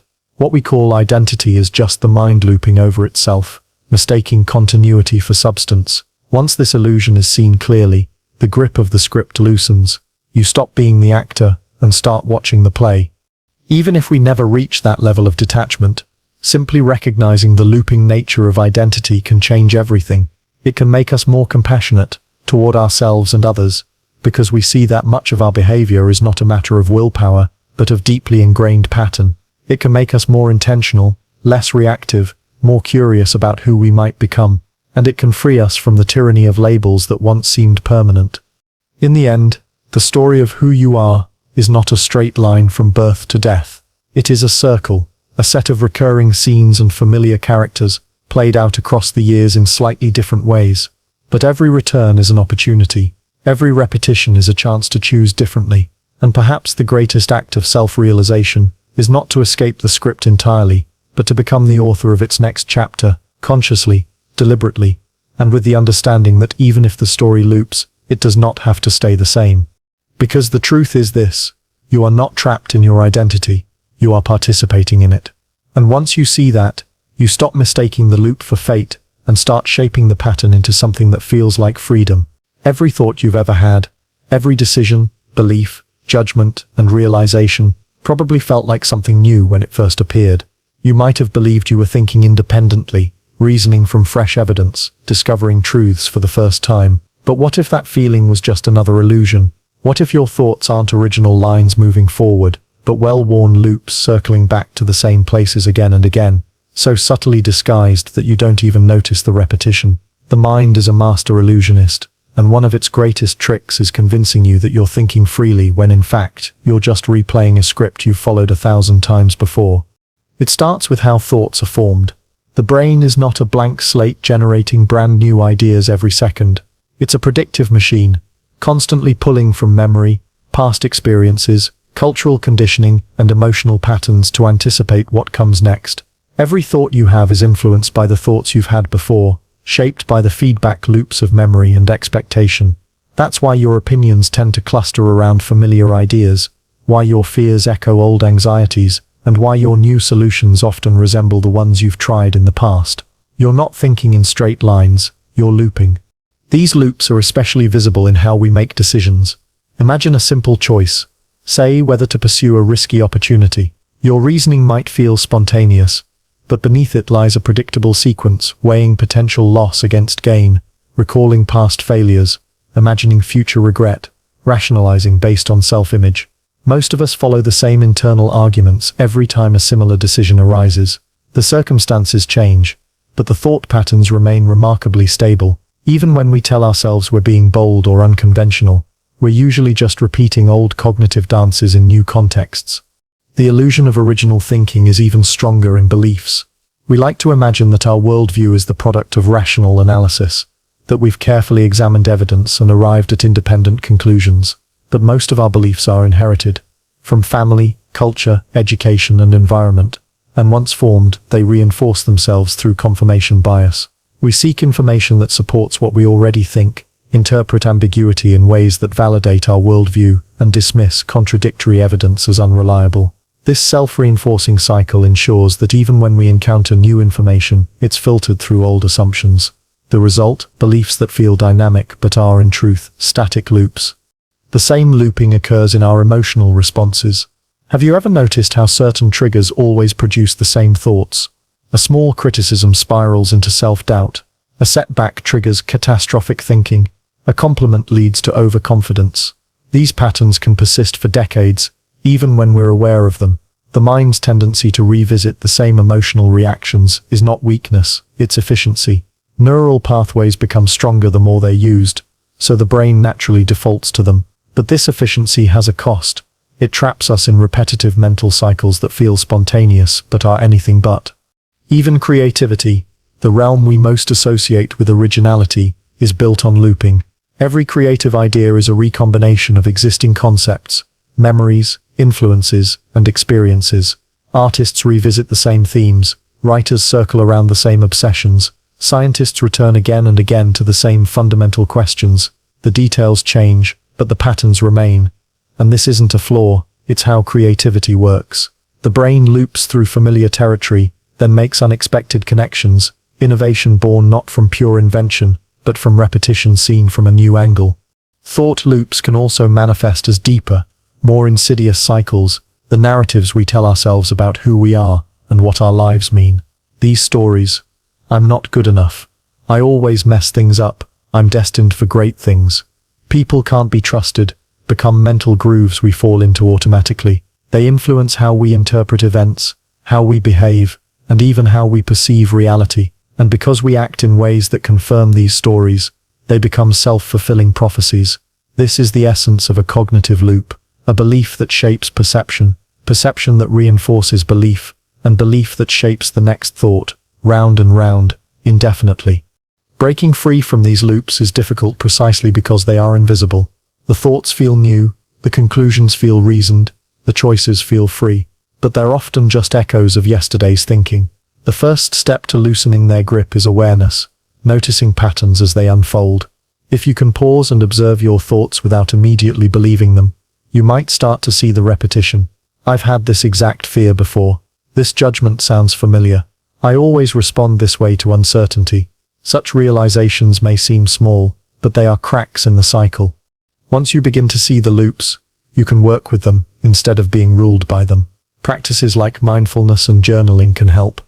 Not because they silence thoughts, but because they reveal them. Over time, you may notice that what once felt like 1,000 different worries is really one worry wearing 1,000 different masks. What once felt like countless unique decisions is really the same decision repeated in different contexts. Awareness transforms the loop from a trap into a tool, something you can navigate consciously rather than blindly. And yet, even with awareness, the loops never fully disappear, nor should they. They are not errors in the system, but features of it. The repetition of thought allows for stability, continuity, and identity. It lets us build on what we know, learn from what we've experienced, and adapt efficiently to familiar challenges. The goal is not to eradicate these loops, but to see them clearly, to know when they serve us and when they don't, when they're guiding us wisely and when they're holding us back. In the end, what we call thinking is not a straight road leading to truth. It is a labyrinth, winding, circular, full of familiar turns and recurring passages. And within that labyrinth, most of us walk the same routes over and over without realizing it. But when you finally notice the pattern, when you recognize that your thoughts are not random but rhythmic, not linear but looping, something profound happens. You stop mistaking the repetition for progress, and in that moment of clarity, you gain the freedom to choose a new path, or at least to walk the old one with open eyes. We like to imagine consciousness as a light moving forward, illuminating new experiences, generating new thoughts, discovering new truths. It feels like a journey, a linear unfolding of awareness. You wake up, you think, you learn, you grow. Day by day, moment by moment, your consciousness expands into the future, leaving the past behind. But what if that's just another illusion born from our love of straight lines? What if consciousness is not a beam shooting outward, but a planet caught in orbit, looping endlessly around the same center, never really escaping its gravitational pull, even when it thinks it's moving forward? To understand this, you must first accept a fundamental truth. Consciousness is recursive. It is not a simple awareness of the world. It is awareness of awareness. The mind doesn't just perceive. It constantly turns back on itself, reflecting, evaluating, interpreting. You don't just see the world. You think about what you see, and then you think about the fact that you're thinking. Each layer folds inward like a spiral, looping through itself again and again. This recursive nature is what gives consciousness its depth, but it also means that it rarely moves in a straight line. This looping quality is built into every level of mental life. Perception itself is a feedback process. The brain predicts what it expects to see, compares it with incoming data, and updates its model, over and over, in rapid cycles. Memory is not a static archive, but a dynamic reconstruction, constantly revised as new experiences reshape old narratives. Even decision-making is circular. We project possible futures based on past outcomes, then reinterpret those past outcomes based on the future we choose. Consciousness is less like a line cutting through time, and more like a series of overlapping circles, each one influencing and reshaping the others. This circular structure explains why so many of our thoughts and feelings feel familiar. They are familiar. The same worries return, the same doubts resurface, the same existential questions reappear, dressed in slightly different language. We think we're evolving, but often we're orbiting the same central questions. Who am I? What does it mean to live well? What happens when I die? Questions that humans have been asking for thousands of years, and that each of us returns to again and again throughout life. These aren't signs of failure. They're evidence of consciousness's natural rhythm. Even our sense of self, the most intimate aspect of consciousness, is a looping construction. Every moment, your mind reassembles who you are from memory, sensation, and narrative. It compares the present self to the past self, projects it into the future, and updates the story. The result is a continuity that feels like a single, unbroken I, but it's really a self-reinforcing orbit. A story about yourself that constantly refers back to itself to maintain coherence. This is why change feels so difficult. Even when you deliberately try to reinvent yourself, the gravitational pull of the old narrative tugs you back into familiar patterns. This orbiting nature of consciousness also shows up in our collective thinking. Humanity's grandest ideas about morality, truth, justice, reality evolve, but they also circle back. Philosophical debates repeat across centuries with slightly new vocabulary. Scientific paradigms shift, yet often return to questions that seemed resolved long ago. Spiritual traditions reform and reinterpret, but the essence of their teachings, compassion, humility, transcendence, remains constant. Consciousness, whether individual or collective, is like a celestial body. It may wobble, shift, or spiral, but it never truly escapes the center of its orbit. There's a reason this is so. Consciousness is shaped by limitation. We are finite beings with finite senses, finite cognition, and finite lifespans. We cannot perceive infinite possibilities, so we loop within what we know. Even when we try to imagine radically different futures or alternative realities, we do so using the raw materials of our existing experience. This is why our visions of alien life often look suspiciously human, why utopias and dystopias resemble our current societies, and why our conceptions of the divine often mirror human concerns. The orbit is wide, but it's still an orbit. Yet, within that orbit, something profound happens: refinement. Just as a planet's orbit traces the same path, but experiences different alignments and gravitational influences over time, consciousness revisits the same questions with new depth and nuance.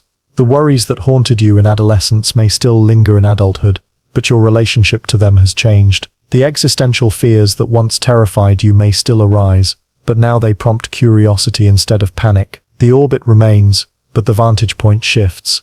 This circularity also explains why awakening, whether spiritual enlightenment, psychological breakthrough, or intellectual revelation, is often described not as discovering something new, but as remembering something ancient. The truth was always there, at the center of the orbit, but we were too busy circling to notice it. Mystics speak of enlightenment as returning to what you always were. Philosophers describe wisdom as knowing again for the first time. These phrases capture the paradox. The deepest transformations are not departures from the orbit, but deeper understandings of its center. Understanding consciousness as orbit rather than arrow has profound implications.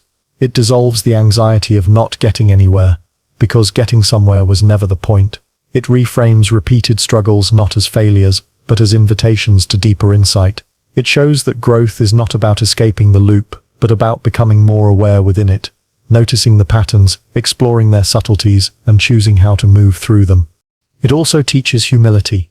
We are not the masters of our thoughts, but participants in their cycles. We do not conquer consciousness. We collaborate with it. And in that collaboration, we discover that the journey inward, the journey back to the same questions, the same realizations, the same truths, is not a flaw in human nature. It is the essence of it. In the end, consciousness is not a straight path leading to enlightenment or truth. It is an orbit, a graceful, repetitive, evolving dance around the center of being. And maybe the goal was never to escape that orbit, but to see it clearly, to understand its rhythms, and to realize that what we seek is not somewhere out there, but right here, at the heart of the circle we've been tracing all along. Once you see that, the loop stops feeling like a trap, and starts feeling like home. Every day, we make choices that seem to shape the course of our lives. What to eat, where to go, whom to trust, what to believe. We agonize over decisions, as if each one is a turning point, a divergence on the great line of our destiny. And yet, the more closely you examine the nature of choice, the more it begins to resemble something far less linear and far more cyclical, a looping mechanism, repeating familiar patterns under the illusion of freedom. What if the decisions you believe you're making freely were, in some deeper sense, always going to happen? What if they're not steps forward on a path, but points on a circle you've been tracing your entire life? To understand this, you have to first consider how decisions are formed. We like to think of them as conscious, rational acts, the result of deliberate weighing of options and careful consideration of outcomes. But neuroscience paints a different picture. Long before a choice rises into your conscious awareness, your brain has already begun preparing to make it. In experiments using EEG and fMRI, scientists have observed neural activity indicating a decision up to 7 seconds before participants believe they've made one. What feels like a conscious choice is often the conscious realization of something the brain has already decided. And what shapes those unconscious decisions? Patterns, deep, ancient, looping patterns. Every choice you make is influenced by your past. The lessons you've learned, the habits you've formed, the beliefs you've internalized. Your preferences are shaped by experiences you barely remember. Your fears are molded by events you never chose. Even the options you think you're choosing between are often pre-selected by cultural norms, social expectations, and environmental pressures. What you call freedom is more often than not a very narrow orbit defined by forces far beyond your control. Think about your daily routines. You might wake up and feel like you're deciding what to have for breakfast, but chances are you choose from the same few options you always do. You might believe you're carefully weighing the pros and cons of a career decision, but the criteria you use, money, status, security, meaning, are inherited from your upbringing, society, and personal history. Even major life choices, like whom to marry or where to live, often follow predictable trajectories shaped by patterns you've been tracing since childhood. We call this consistency, but in another light, it's repetition. This cyclical nature of decision-making is perhaps most visible in our relationships. Many people find themselves drawn repeatedly to the same type of partner. Even when that type leads to heartbreak, they fall into the same dynamics, fight the same battles, repeat the same mistakes. It feels like bad luck, but it's not. It's the gravitational pull of familiar patterns. Our choices orbit around what is known, even when what is known causes pain. In psychological terms, this is called repetition compulsion, the unconscious drive to recreate familiar situations in an attempt to gain mastery over them. But the mastery rarely comes. The cycle simply continues. Even on a societal level, decision-making follows loops. Democracies oscillate between liberal and conservative governance, swinging like a pendulum as societies react to the consequences of their previous choices. Economic policies shift between regulation and deregulation, each decision setting the stage for its opposite. Nations repeat strategic mistakes, invading the wrong places, trusting the wrong allies, overestimating their power, because the decision-making apparatus is shaped by historical narratives that never truly go away. This looping nature of choice challenges our most cherished belief that we are agents shaping our destiny. But there's a deeper paradox here. Even if decisions are shaped by the past, they also create the future, and the future, once created, becomes the past that shapes the next round of decisions. The cycle feeds itself. A single choice ripples outward, influencing circumstances that in turn influence the next choice. What seems like a straight chain of cause and effect is, in reality, a feedback loop spiraling through time. There's another layer to this paradox. Often the decisions that feel the most deliberate, the ones we wrestle with, debate, and overthink, are the ones that follow the most predictable patterns. The harder you try to decide who you are, the more likely you are to choose in ways that confirm the identity you've already built. The more you agonize over whether to take a risk, the more likely you are to act according to your established tolerance for uncertainty. In this way, choice reinforces identity, and identity shapes choice. Another loop, closed and continuous. But does this mean free will is an illusion? Not necessarily, at least, not in the way we often think. Freedom may not lie in escaping the loop entirely, an impossible task, but in becoming aware of it. The more conscious you are of the patterns influencing your decisions, the more agency you gain over them. Awareness creates space. Space to pause before acting, to question why you're drawn to one option over another, to choose against your conditioning, rather than simply following it. It's here that philosophy meets practice. The Stoics taught that freedom is not the ability to do whatever you want, but the ability to want wisely, to align your choices with reason rather than impulse. Existentialists argued that authenticity comes not from rejecting the influences that shape you, which is impossible, but from taking responsibility for them, choosing your choices, so to speak. Even in spiritual traditions like Buddhism, liberation is not about erasing karma, the accumulated consequences of past actions, but about acting consciously within it. In the end, decisions are not as linear as they seem. They are not singular events that happen once and are gone. They are part of larger cycles. Cycles of habit, history, identity, and cause and effect. You have made similar decisions before, and you will make them again, perhaps in slightly different forms. But with awareness, the orbit can shift. The choices you make today can bend the path of the next cycle, even if they can't break free from it entirely. Maybe that's the true nature of choice. Not a moment of pure creation, but a point on an endless spiral. A point where past and future meet, where repetition meets possibility. And maybe that's not a limitation at all. Maybe the purpose of choice was never to escape the loop, but to become conscious within it, to recognize the cycle for what it is, and steer it, however slightly, towards something wiser than before. Because when you see decisions not as random forks in a road but as recurring rhythms in a larger pattern, you stop chasing the illusion of total freedom, and start cultivating the deeper, quieter freedom of awareness. We like to think of ourselves as decision makers standing at countless crossroads, free to choose between endless possibilities. Each day seems to present itself as a blank slate, an unwritten page on which we can inscribe any future we want. And yet, a closer look reveals a far more unsettling reality.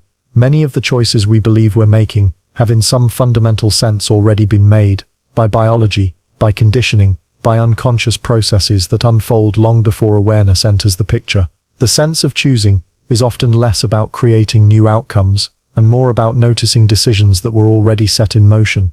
Let's begin with the science. In a series of famous experiments in the 1980s, neuroscientist Benjamin Libet demonstrated something astonishing: measurable brain activity, indicating a decision occurred several hundred milliseconds before participants reported consciously deciding to act. More recent studies using fMRI technology have extended that gap to as much as 7 to 10 seconds. The implication is profound. By the time you decide to pick up a glass of water, speak a sentence, or press a button, your brain has already begun the process. Conscious will, it seems, might not initiate action, it might merely witness it. And if we zoom out from the neurological to the psychological, the pattern becomes even clearer. Your decisions today are deeply influenced by past experiences, most of which you did not consciously choose. Your preferences for certain foods, colors, music, even romantic partners, are shaped by childhood exposures, cultural norms, and random accidents of upbringing. Your fears and desires have been sculpted by reinforcement loops. What you were rewarded for doing, what you were punished for avoiding, what brought you comfort or pain. Every free choice you make is filtered through layers of conditioning you had no control over. Then there's the weight of biology. Much of what we call choice is the expression of genetic predispositions. Studies in behavioral genetics consistently show that traits such as risk tolerance, impulsivity, sociability, and even political inclination have significant heritable components. The impulsive entrepreneur and the cautious bureaucrat are not merely products of circumstance. They are enacting tendencies written into their biology long before birth. Even your body's hormonal rhythms influence your decisions. Cortisol affects your willingness to take risks. Oxytocin shapes how you trust. Dopamine steers you toward novelty or repetition. Beneath the surface of choice, biology whispers its ancient commands. The environment, too, makes decisions long before you do. Where you are born, when you are born.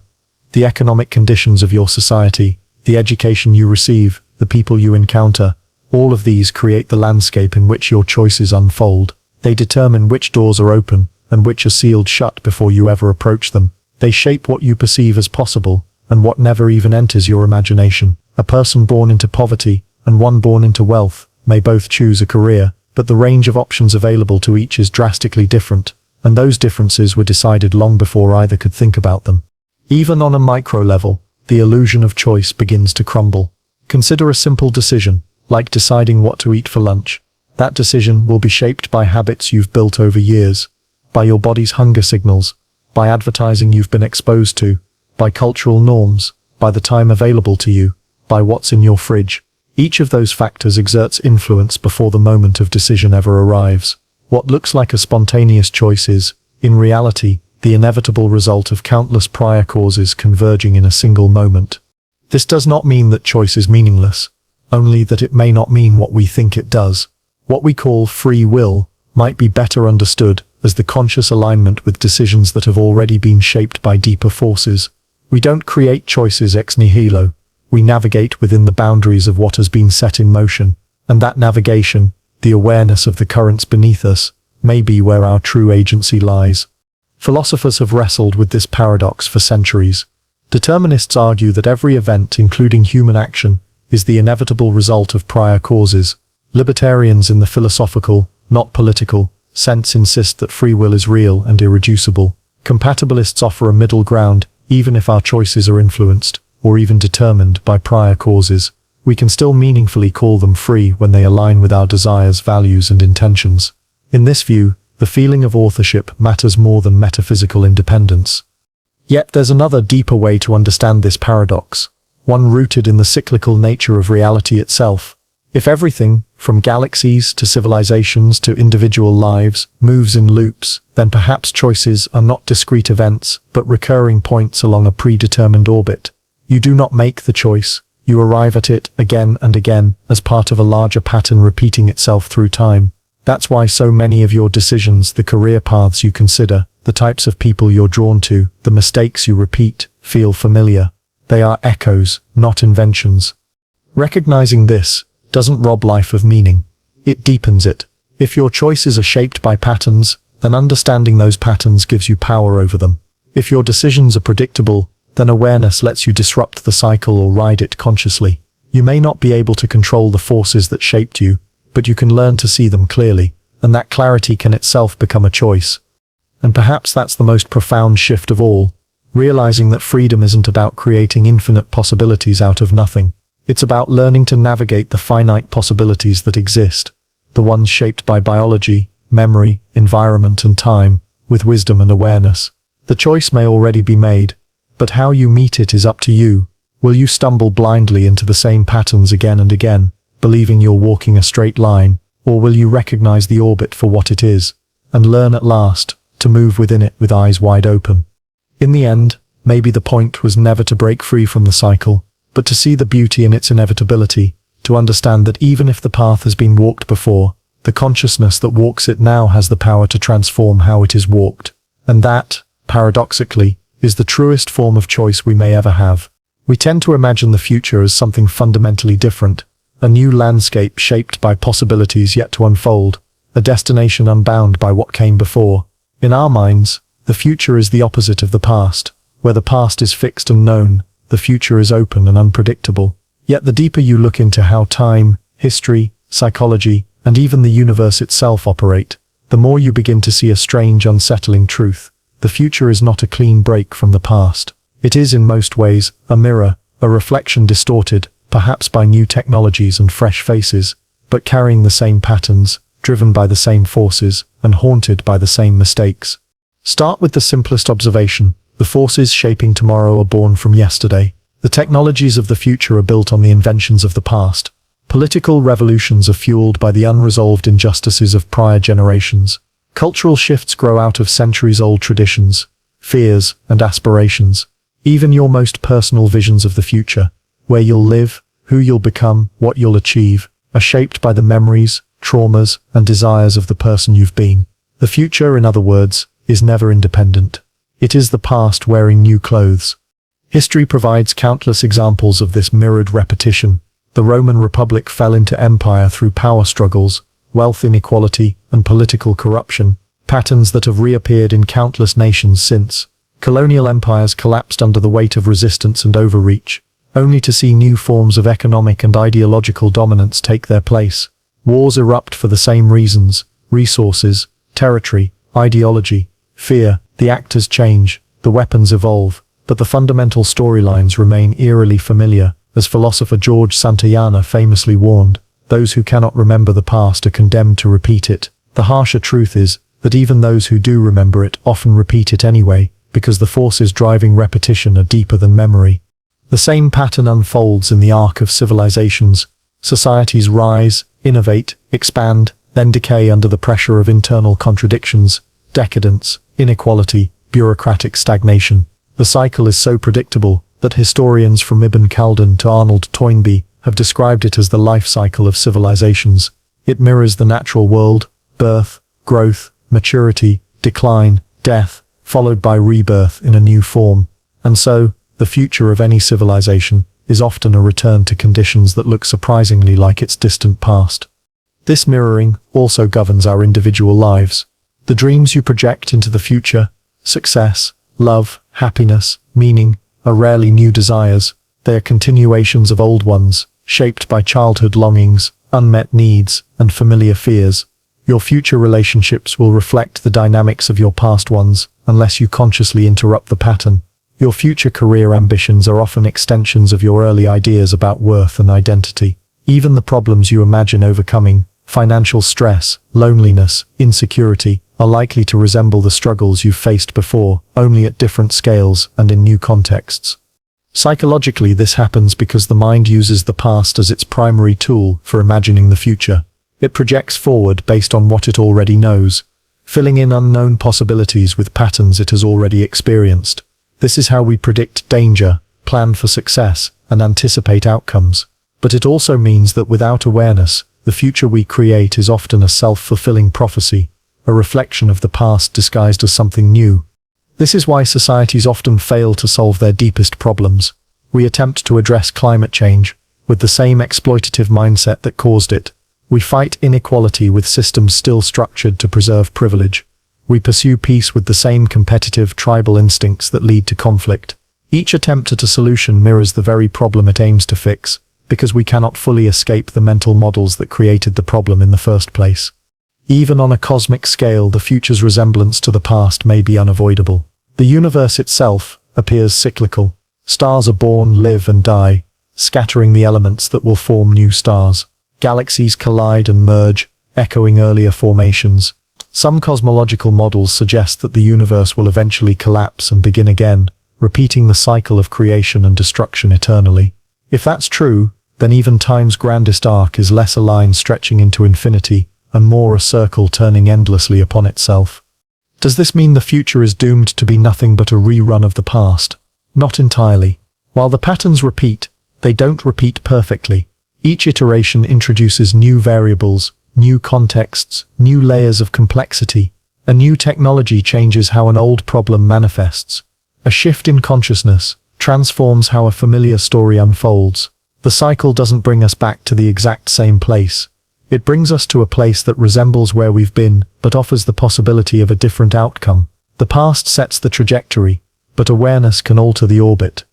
This is where the concept of historical consciousness, or even personal mindfulness, becomes crucial. If we understand that the future will mirror the past, We can use that knowledge to anticipate patterns before they repeat destructively. We can see the warning signs of societal collapse and intervene earlier. We can recognize familiar dynamics in relationships and choose differently. We can identify the fears shaping our decisions and refuse to let them dictate the next chapter. Awareness doesn't break the mirror, but it lets us decide how to interpret the reflection. And perhaps this is the true paradox of the future. It is both inevitable and open. The broad strokes of history's painting will always resemble the ones before, but the finer details, the brushstrokes of individual choice, creativity and wisdom, can transform the picture. We cannot stop the future from echoing the past, but we can teach it to rhyme in more beautiful, more just, more conscious ways. So when you look forward, don't expect a blank canvas. Expect a mirror, and when you see yourself reflected there, your old habits, your familiar fears, your recycled ambitions, don't despair. Instead, see it as an invitation. Because while the past shapes the outline of the future, it's the choices you make now that decide how faithfully the reflection will repeat.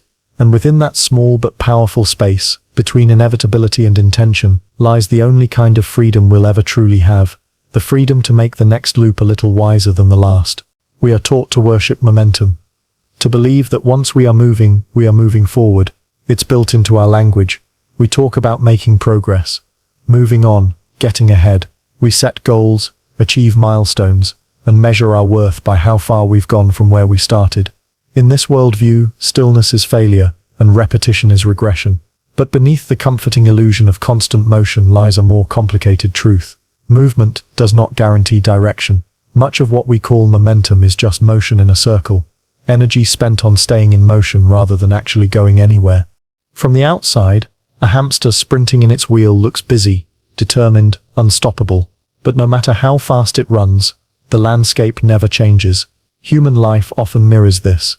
We chase promotions, accumulate possessions, grow our social circles, and pursue self-improvement.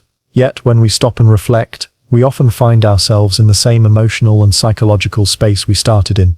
The circumstances may have changed. A bigger house, a higher salary, a more prestigious title, but the underlying patterns of thought, fear, desire, and dissatisfaction remain eerily familiar. We've been running, but have we actually gone anywhere? This illusion is particularly strong in modern society, where speed is often mistaken for progress. Entire industries are built on keeping us moving.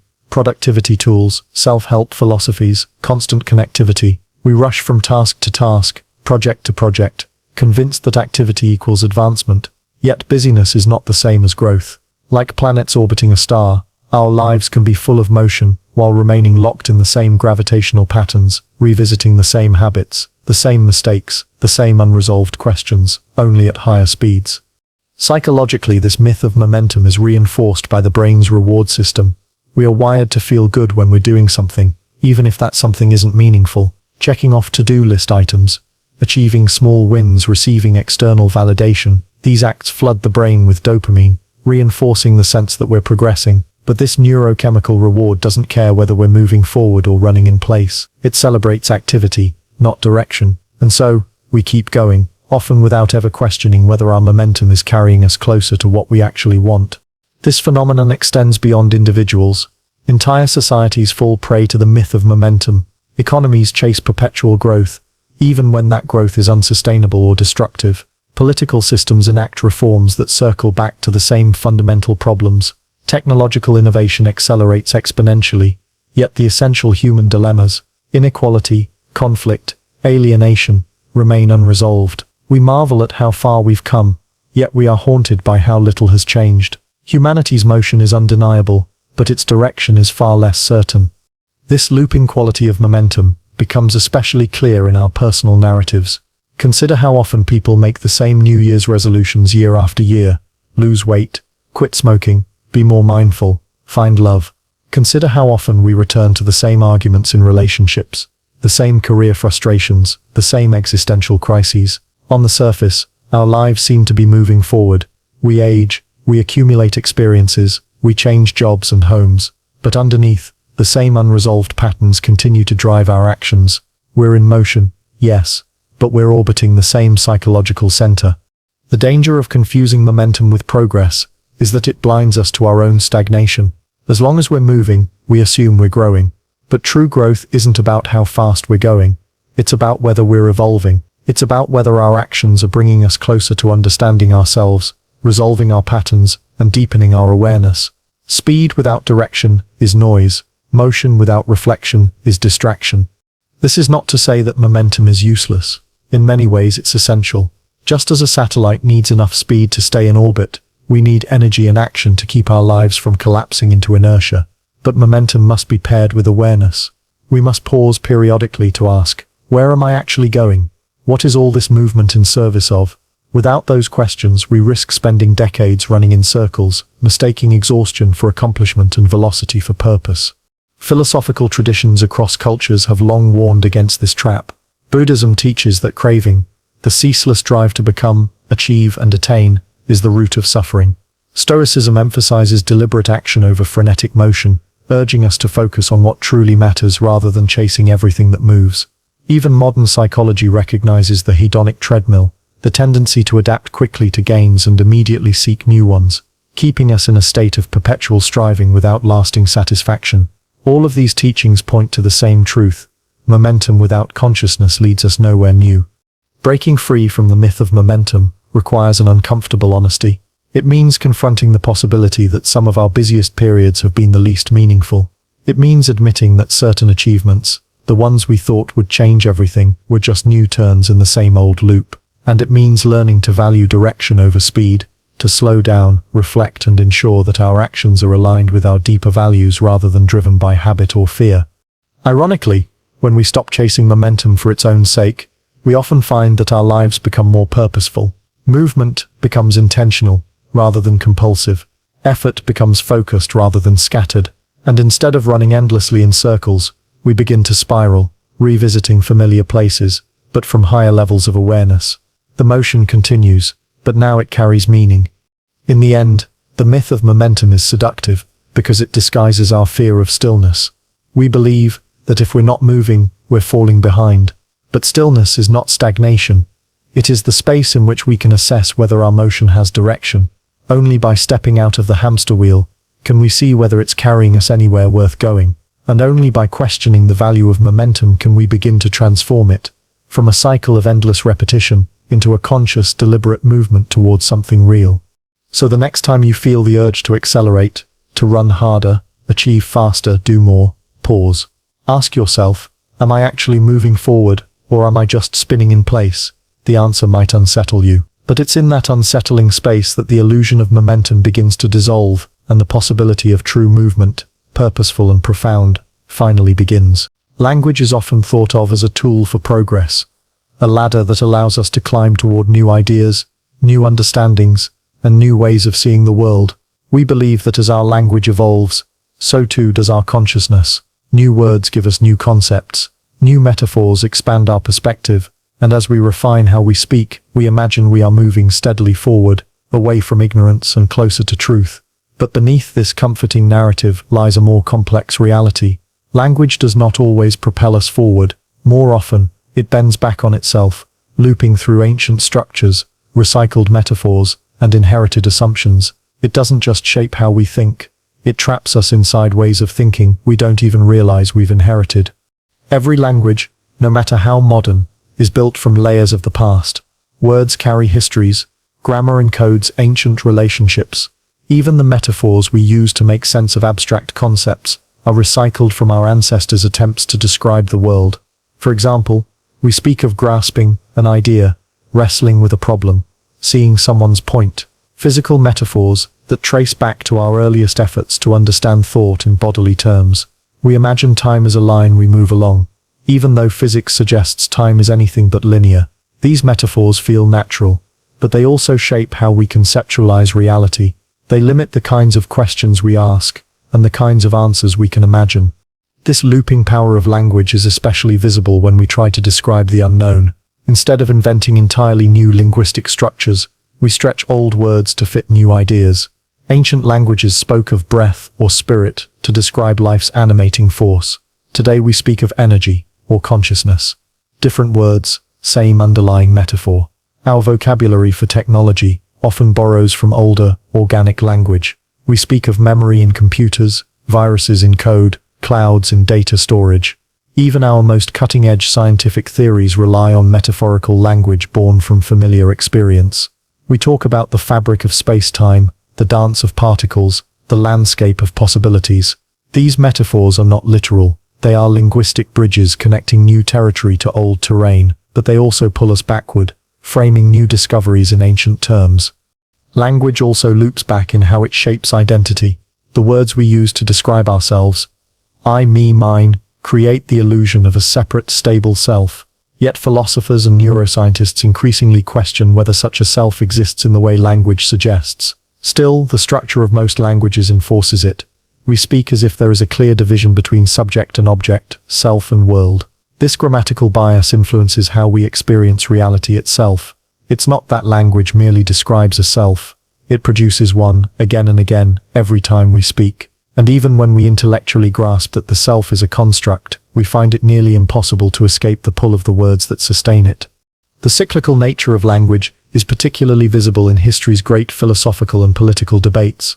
Terms like freedom, justice, truth and progress have been argued over for millennia, yet the debates themselves rarely move beyond their original contours. The words are the same, the tensions embedded in them unchanged. Even when definitions shift, they tend to circle back, reactivating ancient disputes under new circumstances. The fact that we still struggle to define democracy or human rights after centuries of discourse is not a sign of failure. It's evidence of language's looping nature. We are speaking different languages with the same words. And then there is the way language shapes memory, not just individual memory, but collective memory. We do not merely remember events. We narrate them. We tell stories about what happened, and those stories solidify into history. Over time, the language of those stories shapes how future generations understand the past, and therefore how they understand themselves. The same event can be remembered as revolution, or rebellion, liberation, or invasion, depending on the words used.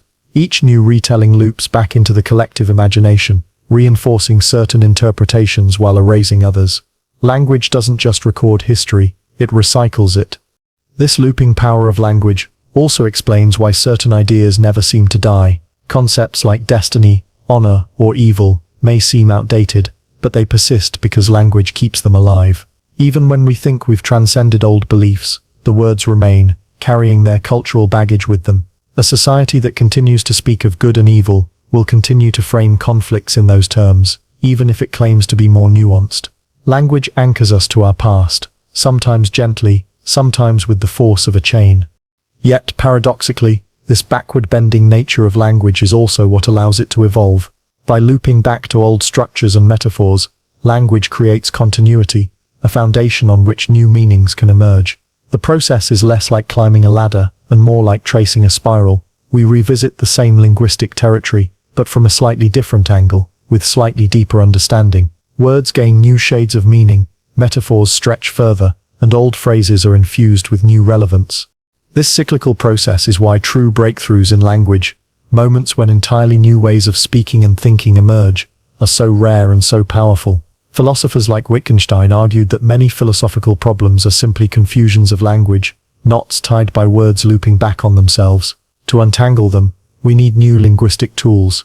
And when those tools arrive, when new vocabularies arise to describe gender, consciousness or identity, for example, they don't just change how we talk, they change what we can think. Still, even the most revolutionary language eventually bends backward. Yesterday's radical terms become today's clichés. The cutting-edge vocabulary of one generation becomes the taken-for-granted background of the next. And so the cycle continues. Language moving forward by circling back, expanding not by leaving the past behind, but by incorporating it. In the end, language is not a straight path toward truth. It is a spiral staircase, winding upward through layers of history, metaphor, and memory. It carries us forward even as it loops us back, shaping our thoughts while limiting them, revealing new possibilities while reviving old assumptions. And if we wish to escape the traps it sets, or at least see them clearly, we must become aware of this looping nature, because only then can we stop mistaking language for a neutral tool and start understanding it for what it truly is, a living, evolving circle that both liberates and confines the human mind. We like to think of birth and death as opposites, the bookends of life's linear story. Birth is the beginning, the great start that propels existence into motion. Death is the end, the final punctuation mark, after which nothing more is written. In between lies the narrative we call a life, a journey from first breath to last. But this comforting linear metaphor conceals a deeper truth. Birth and death are not endpoints at all. They are mirror images of one another. Two halves of a single cycle, each containing the other, each shaping and giving meaning to the other. They are not the start and finish of life's line. They are the rising and falling of the same eternal wave. To see this clearly, we must first look beyond the individual. In nature, beginnings and endings are inseparable. The seed that germinates owes its existence to the decay of the plants before it. Forest fires, which seem like catastrophic endings, clear the ground for new growth. Stars explode in supernovas, their deaths scattering the heavy elements that form planets, oceans, and eventually living beings like us. Every living cell on Earth is built from atoms forged in dying stars, and when those cells perish, they return their components to the soil and air, fueling the next generation of life. The universe does not distinguish between birth and death. It sees them as one continuous process of transformation. Human life is no different. The body you inhabit began long before your conception. The atoms that make you once formed mountains, rivers, plants, animals. They were recycled through countless forms before they assembled into you. And when your body dies, those same atoms will scatter and become part of something else, a tree, a raindrop, a blade of grass. Even the oxygen you breathe and the water you drink have been cycled through countless other beings before reaching you. From this perspective, birth is not creation from nothing. It is rearrangement, and death is not annihilation. It is redistribution. This cyclical view extends beyond the physical. Consciousness, too, emerges from and returns to something larger. The brain that produces your thoughts was shaped by evolutionary processes, billions of years old. Your ability to perceive, reason, and feel is the product of genetic inheritances stretching back to the first living organisms.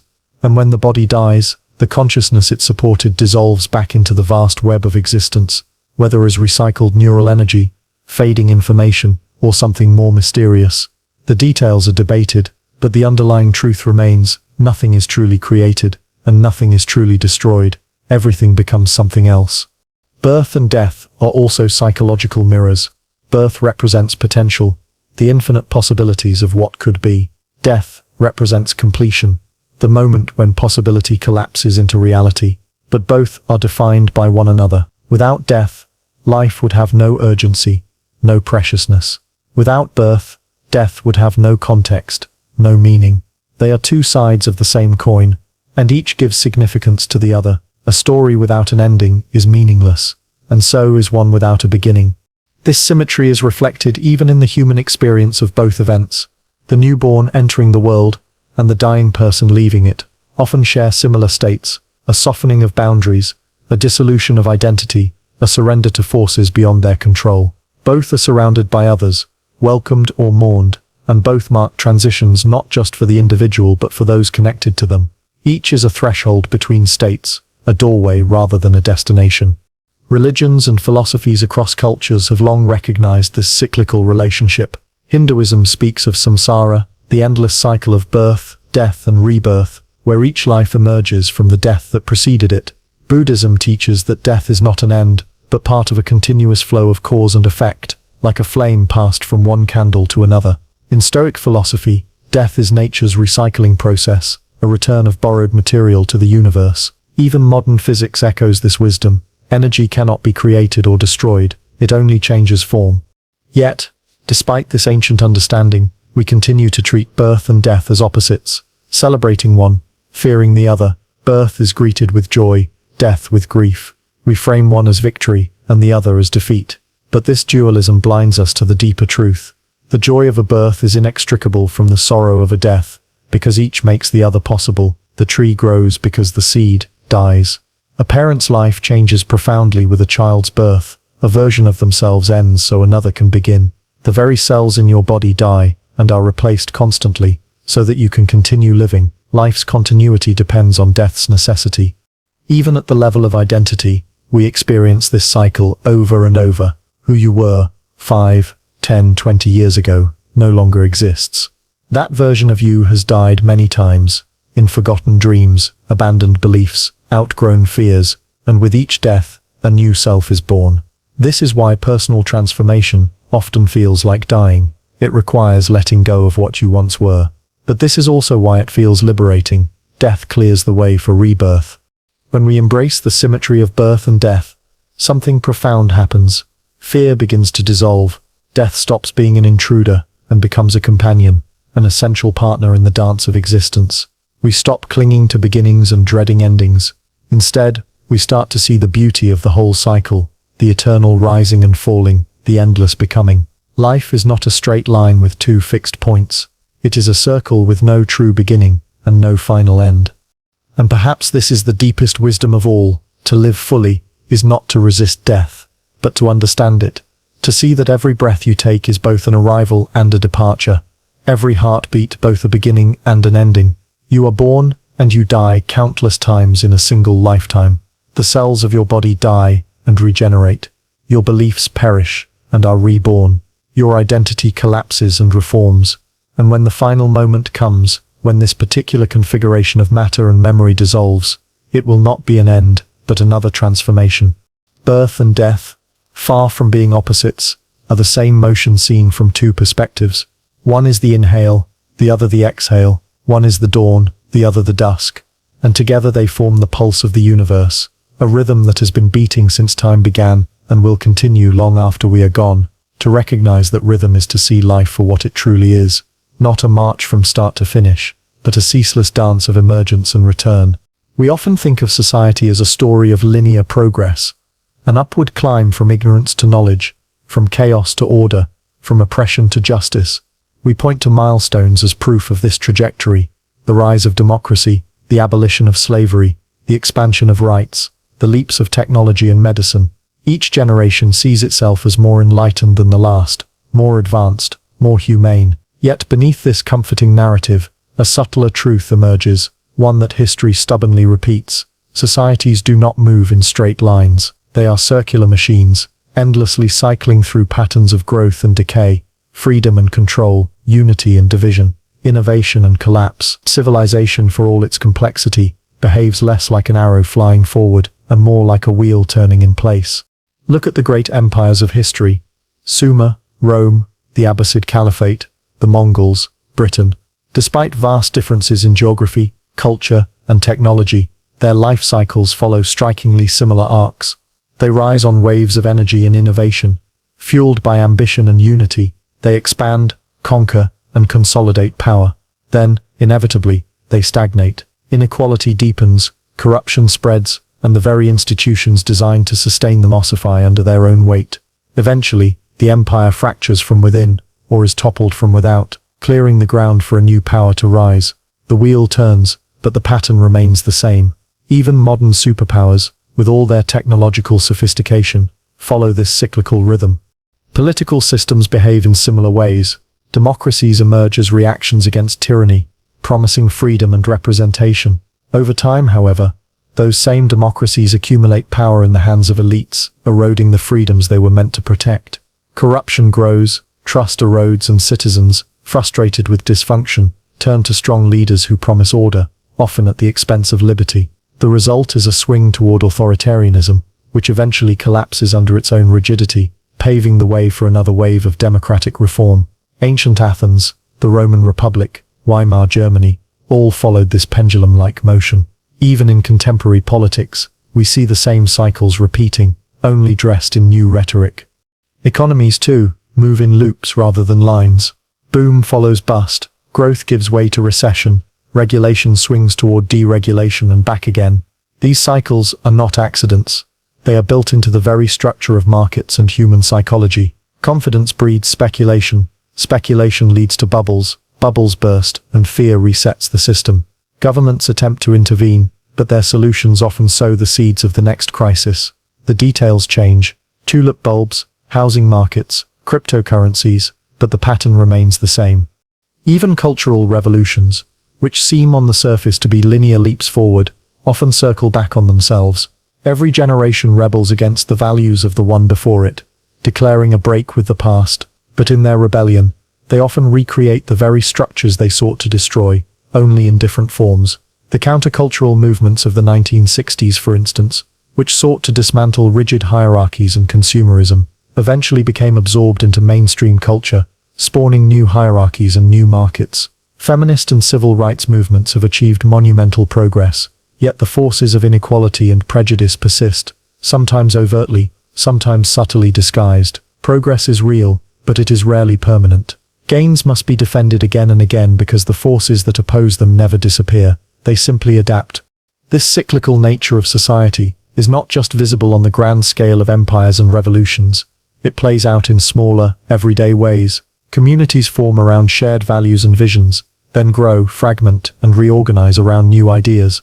Institutions are founded to solve problems, succeed for a time, then become part of the problem they were meant to solve. Ideologies rise with passionate conviction, ossify into dogma, and are eventually challenged by new ideologies, which in turn follow the same path. Even trends in fashion, art, and entertainment follow cyclical patterns. What is radical today will be nostalgic tomorrow, and then radical again in a slightly different form. Why do these patterns repeat so consistently? Because the fundamental forces that shape societies, human nature, power dynamics, resource distribution, fear, desire, remain constant. Our tools change, but our psychology does not. Humans crave stability, but are drawn to novelty. We seek freedom but fear chaos. We build hierarchies for efficiency, then resent the inequalities they produce. These conflicting impulses create feedback loops that push societies back and forth, like a pendulum swinging between extremes. We think we're evolving, but often we're just oscillating. Understanding this circular nature of society is not cause for despair. In fact, it offers valuable insight. It teaches us that no social achievement is ever final. It must be maintained, defended, and reimagined constantly. It shows us that regressions are not failures of progress but inevitable parts of the cycle. It reminds us that revolutions do not abolish old structures, they reshape them. And it warns us against complacency, the belief that we have arrived at a stable endpoint. There is no endpoint. There is only motion. This perspective also invites humility. We often judge past societies harshly, believing ourselves to be more enlightened, more just, more rational. Yet future generations will almost certainly look back on us with the same disdain. Our blind spots, climate change, inequality, technological dependence, will be as obvious to them as slavery and imperialism are to us. The wheel will keep turning, and they too will believe they've finally broken free, until the cycle begins again. And yet, within this endless motion, there is progress, but it is spiral rather than linear. We do revisit old problems, but often with deeper understanding. We do repeat mistakes, but sometimes we learn from them before they become catastrophic. The cycles don't return us to exactly the same place. They return us to similar places with new knowledge. That's why societies, despite their endless loops, do evolve, not by escaping the circle, but by tracing it at higher and higher levels. Perhaps the real lesson is this: society's structures are not meant to be static. They are dynamic systems that must constantly adapt, collapse, and rebuild. And our role is not to end the cycle, a futile task, but to engage with it consciously, to push it, when we can, toward justice rather than oppression, toward sustainability rather than exploitation, toward awareness rather than ignorance. Because while the wheel will always turn, we can decide how gracefully it turns, and what each new rotation brings into being. Every civilization is built on stories, myths that explain who we are, where we came from, and where we're going.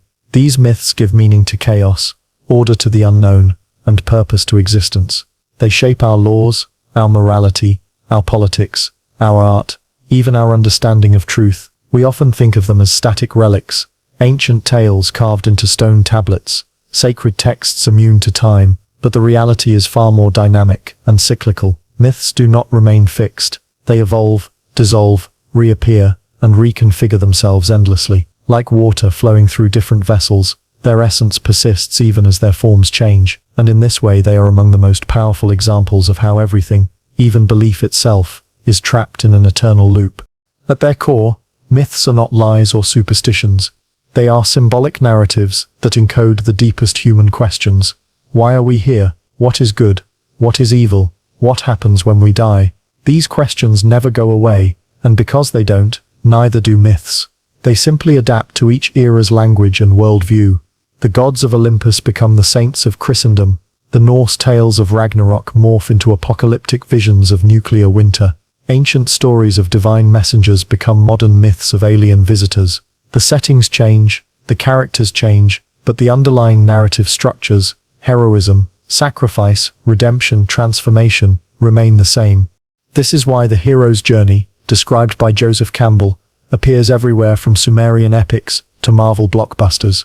The details, swords, spaceships, dragons, artificial intelligence, may vary wildly, but the structure persists: the call to adventure, the ordeal, the transformation, the return. The repetition is not laziness, it's necessity. These patterns reflect fundamental psychological realities, how humans process challenge, growth, and meaning. And because human nature has not changed in thousands of years, the myths that express it cannot help but repeat themselves. Even the myths that claim to overthrow old ones often end up replicating them. Revolutionary ideologies that reject religion often become religious in their own right, complete with sacred texts, prophets, dogmas, and heresies. Political movements promise to liberate humanity from myth, only to create new myths of nation, race, progress, or utopia. The Enlightenment mocked the stories of divine kings and sacred authority, and then enthroned reason as an almost divine principle. Capitalism declared itself a rational system of exchange, and then birthed myths of the invisible hand and the self-made individual. Even science, for all its rigor, has its myths, narratives about the inevitable march of progress, the neutrality of knowledge, the ultimate discoverability of truth. Myths do not disappear, they reincarnate. This cyclical nature of myth isn't limited to grand narratives. It also shapes individual identity. Every person carries their own myth, a story about who they are, what their life means, what role they play in the world. These personal myths guide our decisions, justify our actions, and help us make sense of suffering. But they are not static either. They shift with experience, reinterpretation, and necessity. The story of me you told at 20 is not the same story you tell at 40, yet the core motifs, the longing, the struggle, the search for purpose, remain the same. Even when we try to reinvent ourselves, we often find ourselves writing new chapters of an old plot. This is why societies, too, keep returning to familiar myths even when they believe they've outgrown them. The myth of the chosen people, for example, has appeared in countless guises, from ancient Israel to manifest destiny to modern nationalist movements. The myth of the apocalypse, of a world-ending judgment followed by renewal, repeats across cultures and ages, from Zoroastrian eschatology to climate change narratives. The myth of the great leader, the savior who will restore order and guide humanity, is as old as Gilgamesh and as current as modern populist politics. We reinvent these stories, not because we are unimaginative, but because they fulfill psychological and social needs that never go away.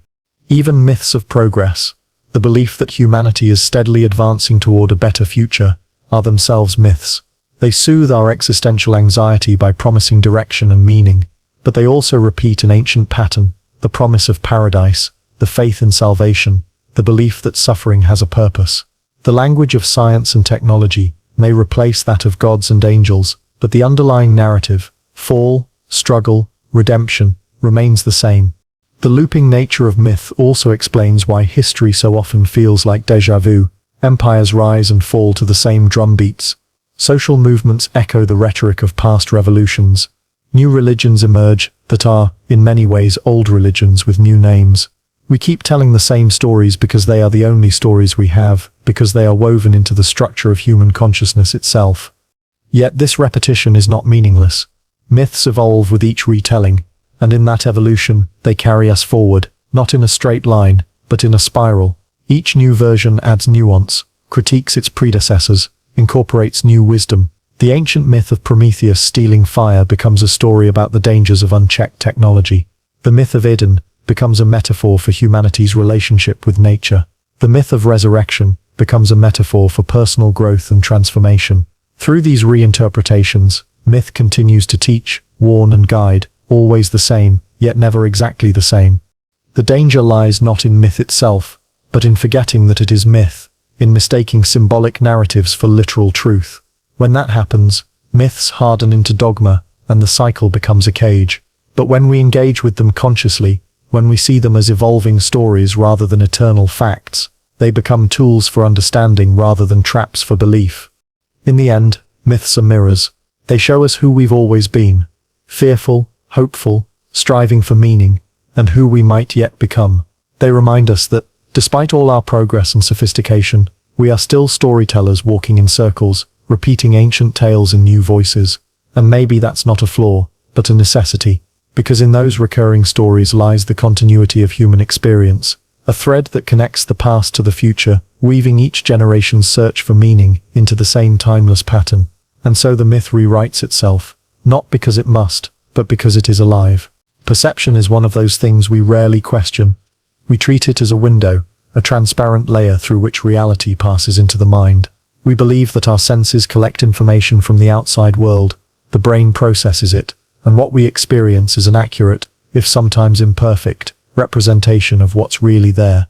But what if perception is not a window at all, but a mirror? What if it doesn't just reveal the world but creates it, folding back upon itself, shaping reality according to its own internal patterns, and then mistaking the result for something objective and external?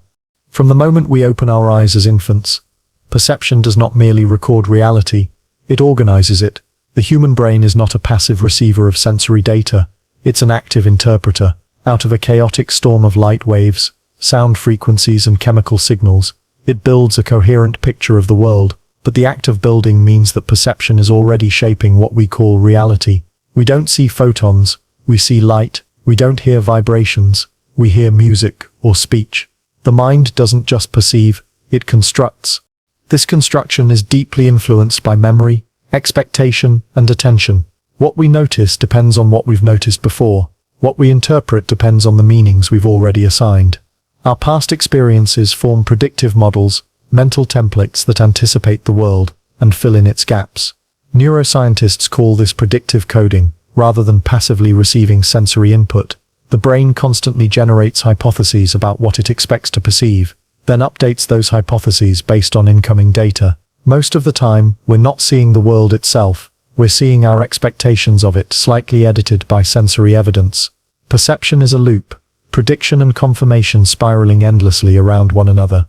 This looping nature becomes especially apparent in phenomena like optical illusions or perceptual biases.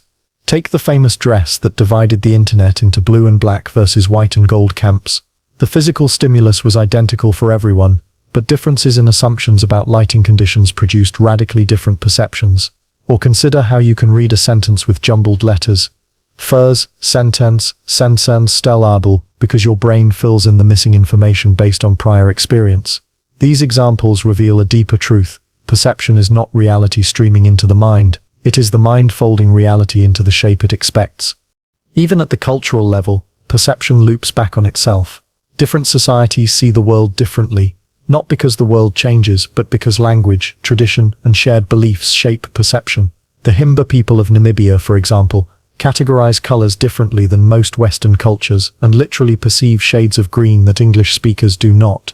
In Japanese, the word aoi historically described both blue and green, which influenced how those colors were perceived. Our senses are biologically similar, but the way we interpret sensory data is culturally constructed, another layer of looping. And perception does not merely shape how we see the world, it shapes what the world becomes. Quantum mechanics, unsettlingly, suggests that observation is not a passive act. The very act of measuring a particle changes its state. In other words, how we choose to perceive influences what exists. On a more everyday scale, perception shapes reality through behavior. If you perceive someone as hostile, you might act defensively, prompting hostility in return, thus confirming your perception.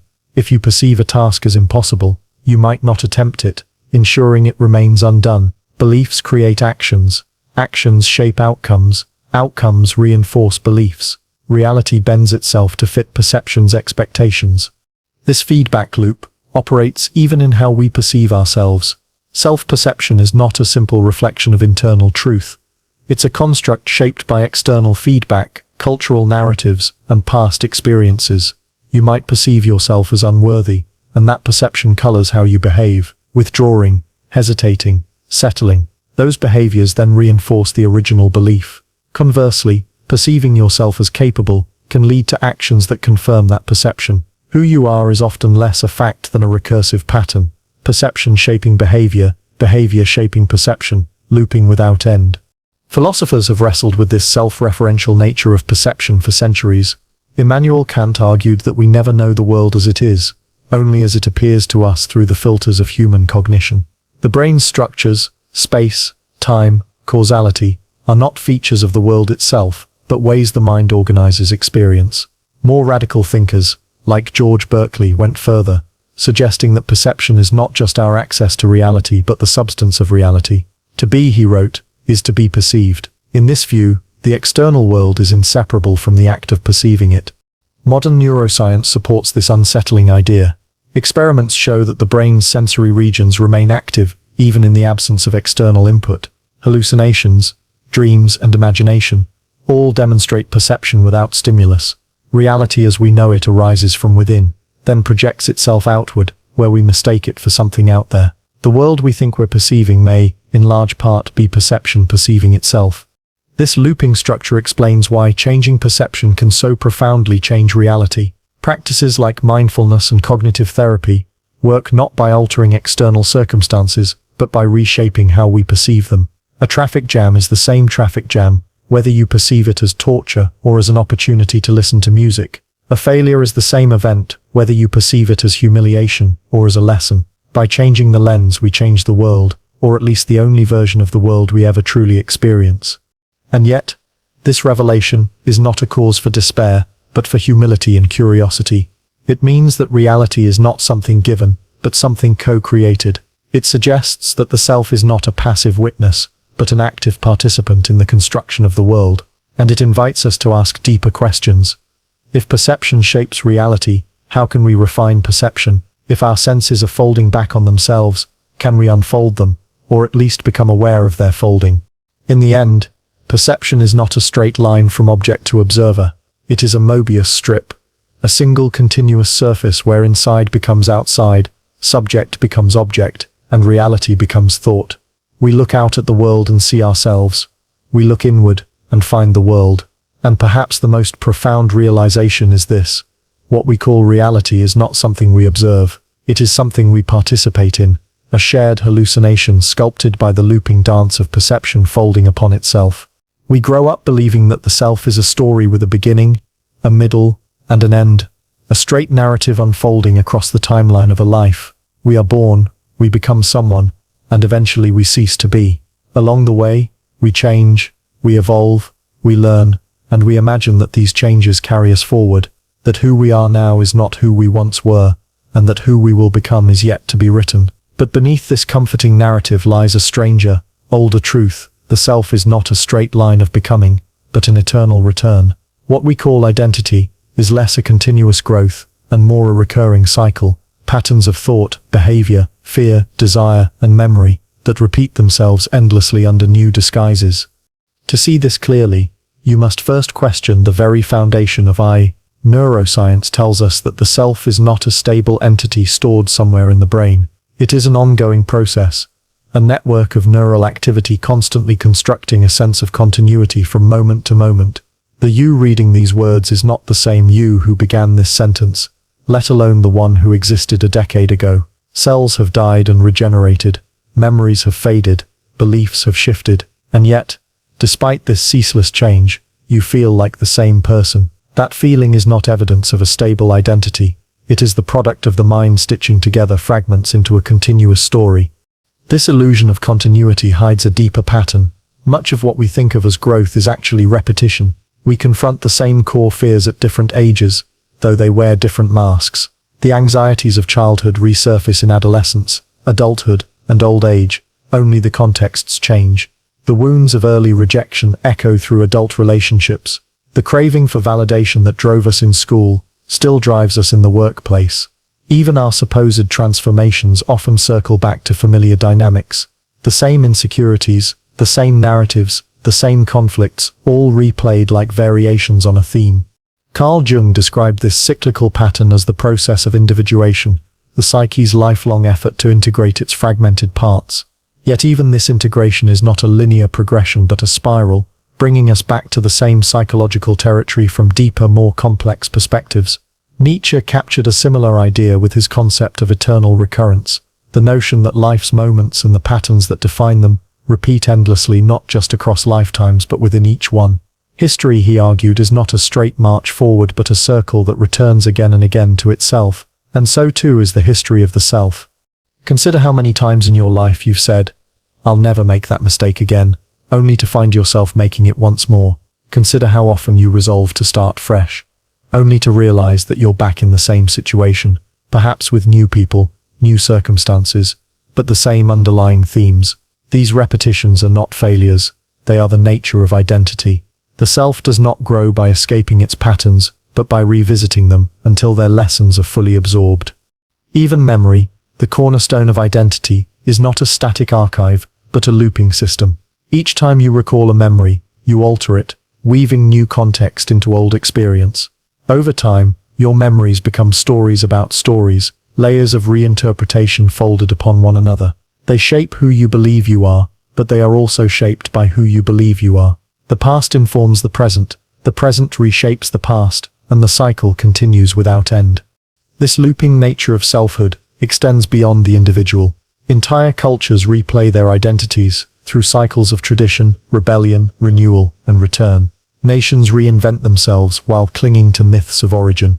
Religions reform but continue to circle around their founding revelations.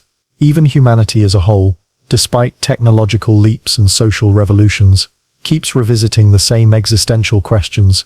Who are we? Why are we here? What happens when we die? These questions are never solved. They re-emerge in every generation, demanding new answers that always echo the old ones. The self's cyclical nature also explains why true transformation is so rare and so difficult. Real change requires breaking patterns that have been reinforced over decades, sometimes centuries. And yet, paradoxically, the way to transcend the cycle is not to fight it, but to see it clearly. As long as we believe we are moving forward in a straight line, we remain blind to the loops that govern us. But once we recognize those loops, we can begin to navigate them consciously. We can approach recurring patterns not as failures, but as opportunities, chances to deepen understanding, to respond differently, to expand awareness. This awareness transforms the experience of selfhood. Instead of chasing some final perfected version of me, we begin to accept that the self is not a destination but a rhythm. It is born and reborn countless times within a single lifetime. Every morning is a small birth. Every night, a small death. Every major life change, a new job, a new love, a new perspective, is a reincarnation of the self. You have been many people already, and you will be many more before you die. The illusion is that there is a true self waiting to be discovered. The reality is that there is only the cycle, endless becoming without final arrival. Philosophical traditions across cultures echo this insight. Buddhism teaches Anatman, the doctrine of no self, suggesting that what we call I is nothing more than a constantly changing aggregation of experiences. Hinduism speaks of samsara, the cycle of birth and death, which also applies metaphorically to the psychological self. Even modern cognitive science increasingly views identity as an emergent property, a temporary construct arising from dynamic processes, not a permanent thing. When you understand selfhood as infinite return, something shifts. You stop clinging to identities that no longer serve you. You stop fearing change, because change is no longer a rupture. It is the natural rhythm of existence. And you stop yearning for a final, stable you, because you see that no such person has ever existed. There is only the pattern, looping, evolving, repeating, transforming, forever returning to itself in new forms. In the end, to know yourself is not to find a hidden essence buried beneath the surface. It is to watch the cycles unfold, to see how fear becomes courage, and then fear again, how joy turns into sorrow, and back into joy, how identity dissolves and reforms endlessly. And in that watching, you may discover a deeper truth, that the self is not the thing that moves through the cycle. The self is the cycle, and once you see that clearly, the fear of change, the hunger for permanence, the illusion of linear progress, all of it begins to fade. What remains is the quiet rhythm of becoming, eternal, inevitable, and infinitely returning. Human beings have always sensed infinity, not just as a mathematical concept, but as a haunting intuition. We see it in the endless stars scattered across the night sky, in the horizon that keeps receding as we approach it, in the unending cycle of seasons, thoughts, and desires. We feel it in our yearning, the desire to know more, to live longer, to grasp the ultimate truth. Something in us is always reaching beyond limits, stretching toward the boundless, and yet, we are trapped. Our bodies are mortal. Our minds are limited. Our lives are brief and fragile. Infinity may live inside us as an idea, but we must experience it within the confines of the finite. This tension, the infinite contained within the finite, is one of the deepest paradoxes of existence, shaping everything from how we think to how we live and love. To begin with, consider time, our most intimate brush with infinity. The present moment slips instantly into the past, and the future rushes toward us without end. We are aware that time existed long before we were born, and will continue long after we die. Our individual lifespans, mere decades, are tiny arcs within a vast, unbroken continuum. And yet, time does not feel infinite to us. We measure it in hours and days, deadlines and birthdays, always breaking it into manageable pieces. We speak of saving time, wasting time, running out of time, as if it were a finite resource, when in fact it is boundless.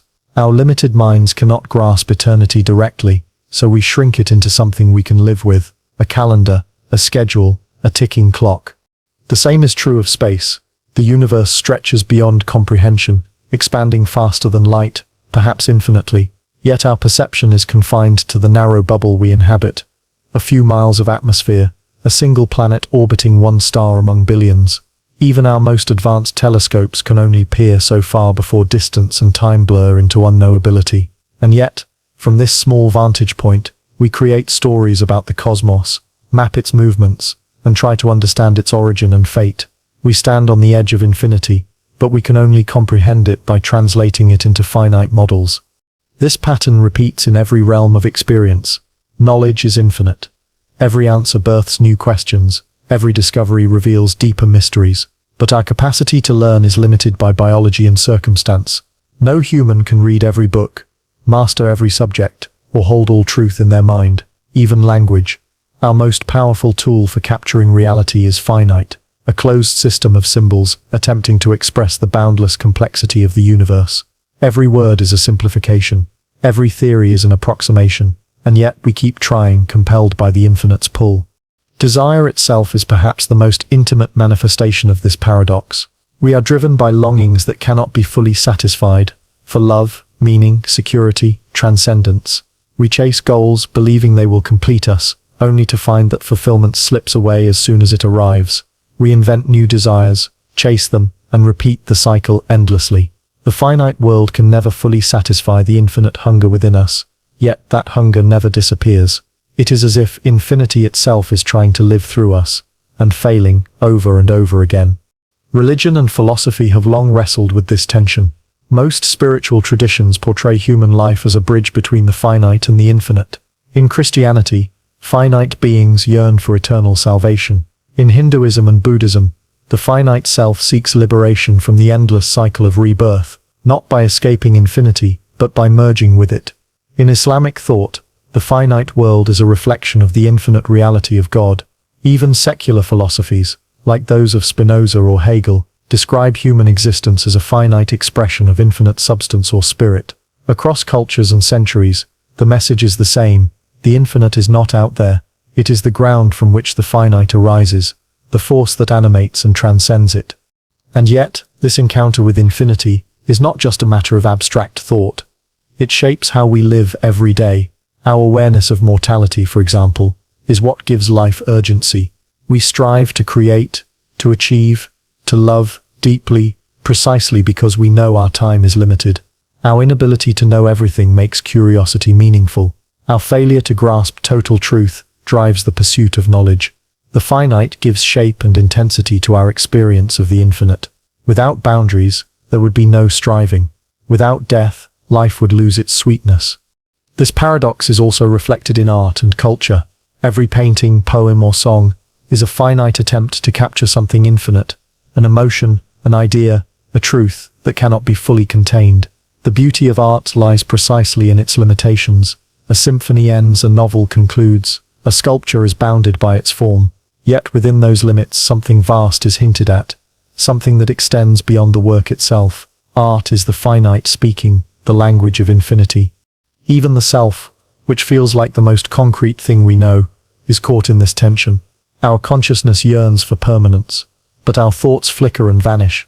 Our bodies crave continuity, but they decay. We try to build legacies, families, institutions, monuments, as if to leave an infinite mark. And yet, even the greatest empires crumble, the most famous names fade, the grandest monuments turn to dust. The infinite within us seeks expression, but the finite world swallows it whole. And yet, perhaps that is the point. Maybe the purpose of life is not to escape the finite or conquer the infinite, but to live at their intersection, to be the place where the boundless touches the bounded. Perhaps meaning is not found in overcoming limitations, but in how we inhabit them.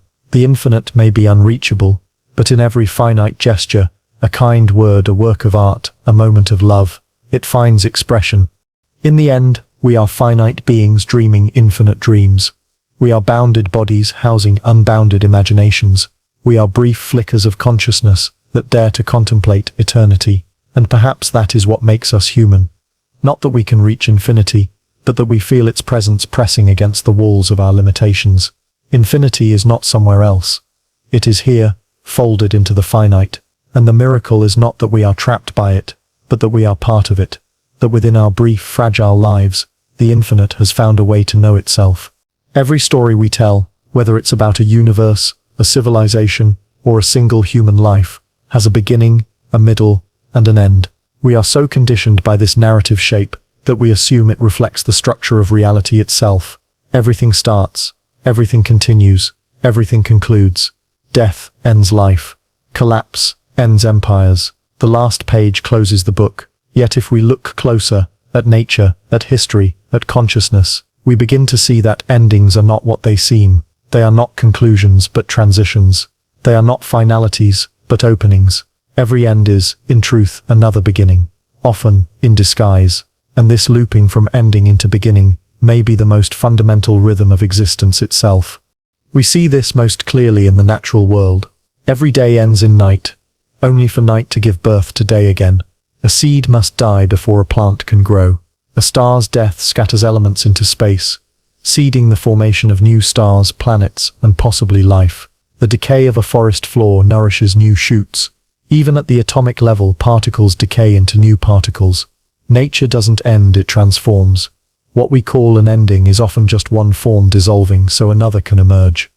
The same pattern unfolds in human life. Death, which we often fear as the ultimate end, is itself part of a continuous process. Your body is composed of recycled matter, ancient stardust, ancestral DNA, molecules that have been part of countless living things before you. When you die, those materials will continue their journey, becoming soil, air, water, perhaps even part of new life. On a psychological level too, endings are woven into beginnings. The end of childhood is the beginning of adulthood. The end of one identity makes space for another. Even heartbreak, which feels like an ending, is often the soil from which new love or deeper understanding grows. History, too, repeats this truth on a grand scale. The fall of Rome did not end civilization. It cleared the way for new forms of society, new languages, new religions, new worlds. The end of the Middle Ages birthed the Renaissance. The collapse of empires from the Ottoman to the British gave rise to nations, ideologies, and global systems that shape our world today. Even catastrophes, plagues, wars, economic crashes, which seem to tear history apart, have always been followed by periods of rebuilding, reinvention, and renewal. The end of one era is the womb of the next. But this pattern doesn't just shape external events. It is woven into the fabric of consciousness itself. Think of the thoughts that arise and vanish in your mind. Each one ends the moment it fades, yet that ending is the space in which the next thought appears. Sleep is the end of wakefulness, but it is also a beginning, a resetting of memory, a reorganization of the mind. Even silence, which we often think of as absence, is the condition that makes sound meaningful. Without endings, beginnings would have no room to exist. Our resistance to endings stems from a misunderstanding. We treat them as failures, as evidence that something has gone wrong. But in reality, endings are necessary for growth. Without them, nothing new could emerge. Imagine if every cell in your body lived forever. There would be no development, no change, no evolution. Imagine if every relationship, belief, or identity you ever formed lasted unchanged. You would remain frozen, unable to grow. It is precisely because things end that new things become possible. Endings are not interruptions to life's story. They are the story. This paradox is deeply embedded in spiritual traditions. In Buddhism, the concept of anicca, impermanence, teaches that all phenomena arise and pass away, and that clinging to them causes suffering. But this impermanence is not a flaw. It is the essence of reality. In Christianity, death is not the end but a passage to resurrection and eternal life.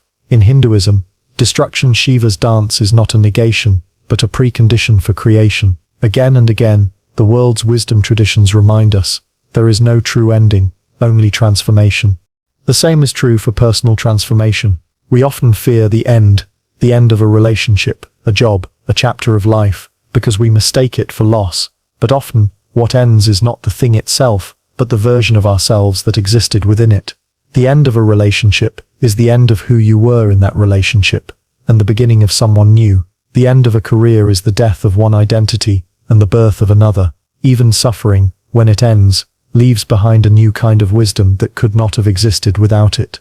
This cyclical nature of endings and beginnings even applies to the universe itself. Cosmologists speculate that the universe may end not in heat death or eternal expansion, but in a big crunch collapsing back into a singularity from which a new universe could be born, a cosmic heartbeat pulsing through eternity. Even if this turns out to be untrue, the metaphor remains powerful. The universe, like everything within it, may itself be an endless sequence of endings birthing beginnings. Once we understand this, our relationship with endings changes. They cease to be sources of despair and become opportunities for renewal. We begin to see them not as walls but as doorways. This doesn't mean endings are painless. Death, loss, and change still bring grief. But even grief, if we trace it far enough, points toward life. It exists because something meaningful once was, and from that meaning, something new can grow. In the end is not a fixed point. It is a threshold, a place where one form gives way to another, where the old dissolves so the new can emerge. Every sunset is a sunrise elsewhere. Every final breath is the first inhalation of something new. And every story, no matter how final its last sentence sounds, is always part of a larger narrative still unfolding. To understand this is to stop fearing the end, because you realize it never truly comes. It only folds back on itself, looping into a new beginning. And that perhaps is the deepest truth of all. There are no endings in existence, only continuations wearing different names.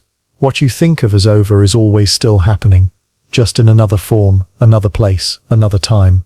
The end is not the opposite of the beginning. It is the beginning, turned inside out.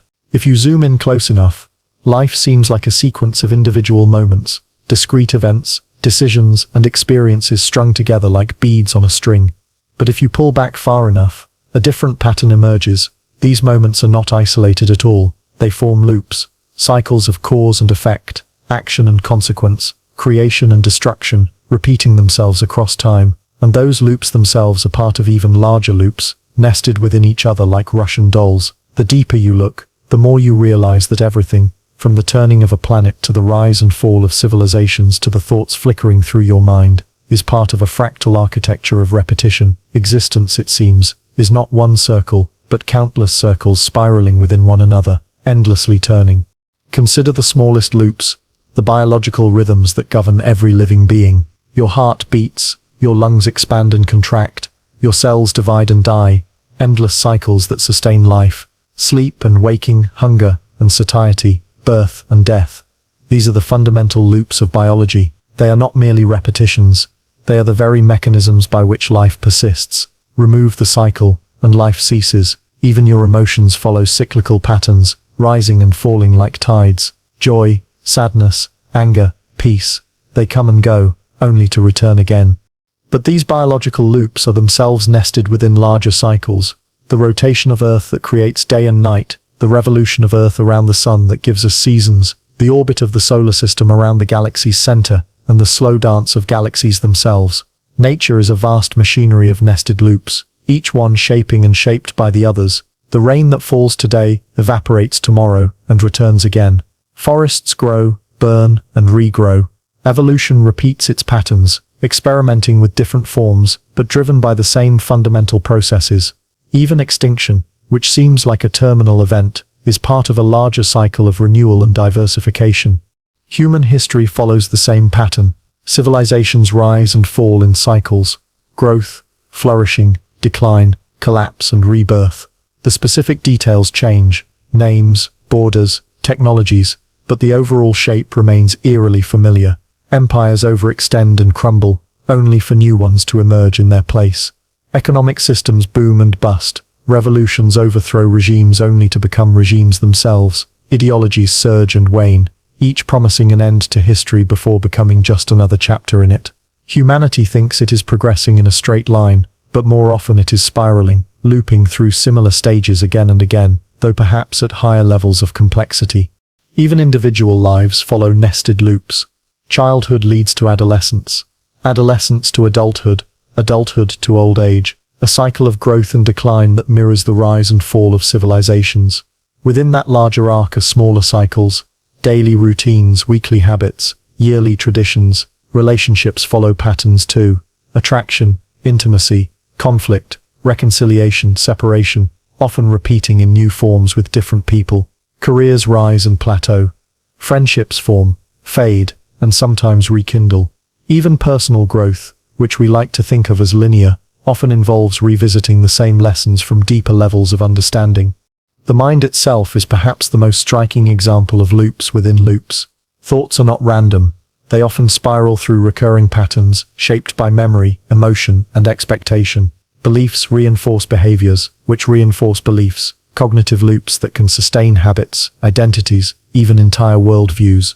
Trauma loops replay past pain in present reactions. Desire loops keep us chasing familiar satisfactions that never last.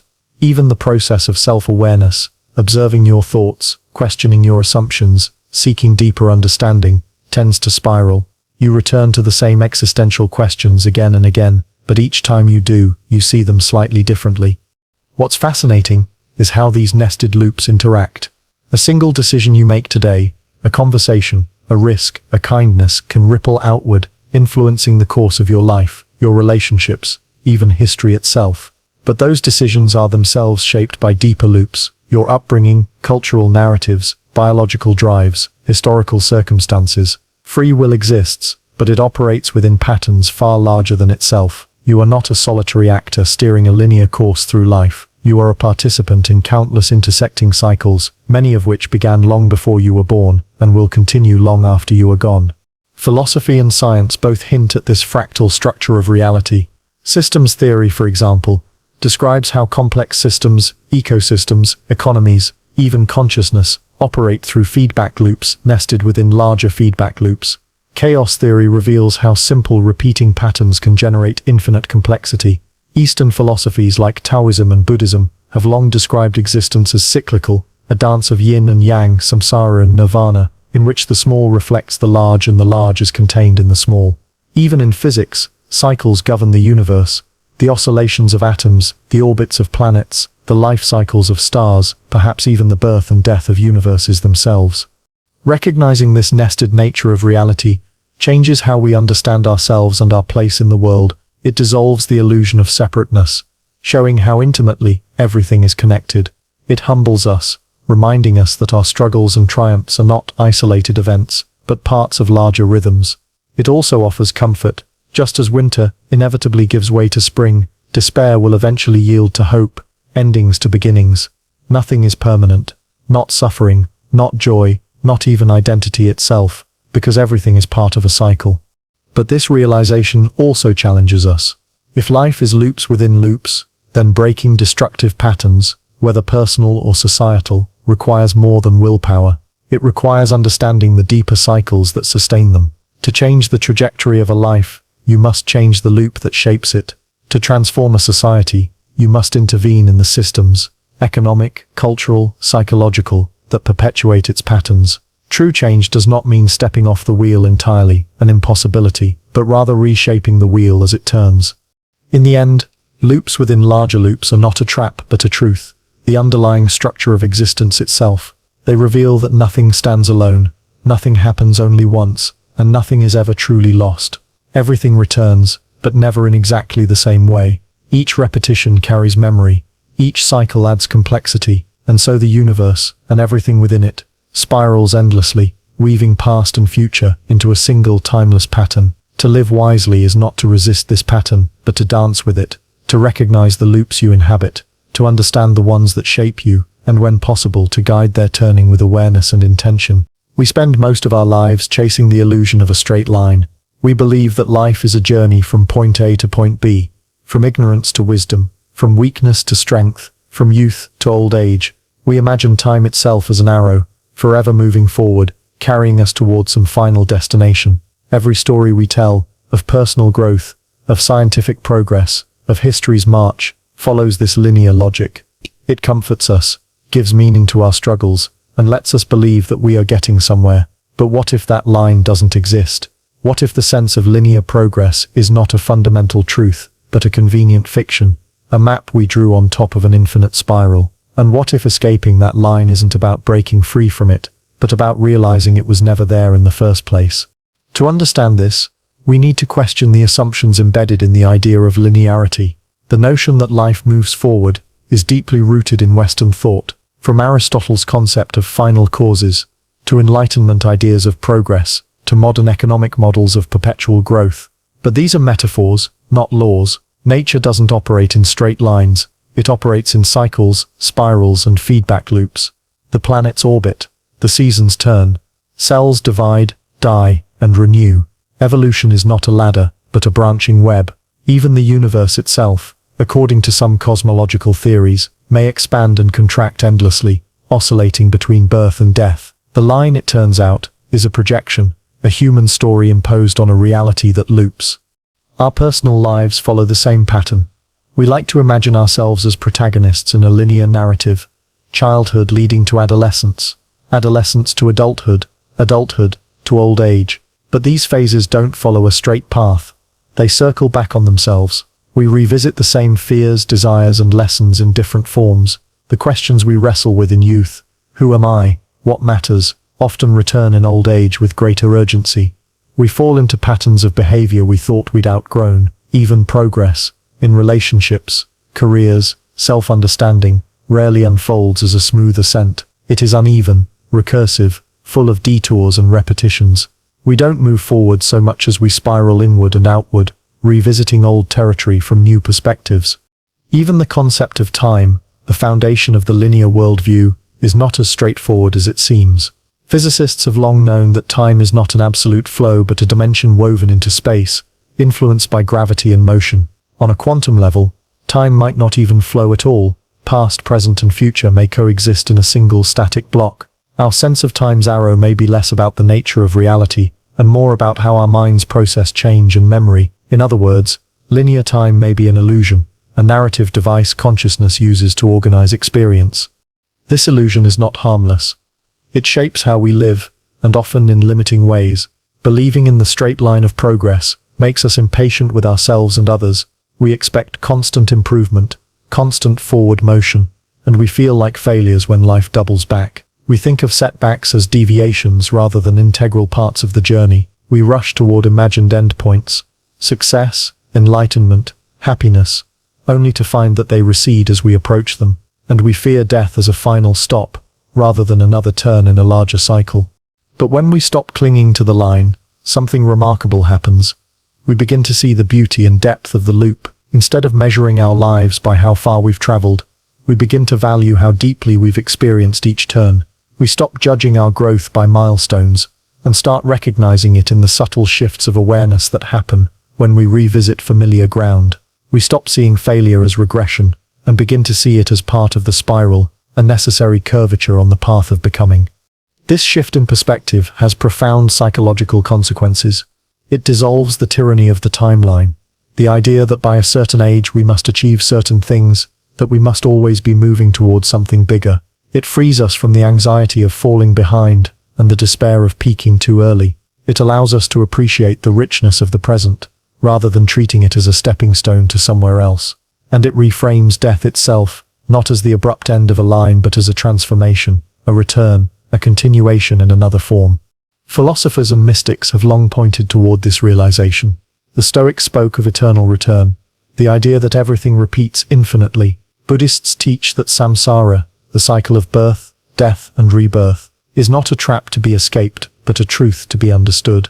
Nietzsche challenged us to imagine living our lives over and over, exactly as they are, forever, and to embrace that thought as liberating, not terrifying. All these perspectives reject the straight line in favor of the circle, the spiral, the endless dance.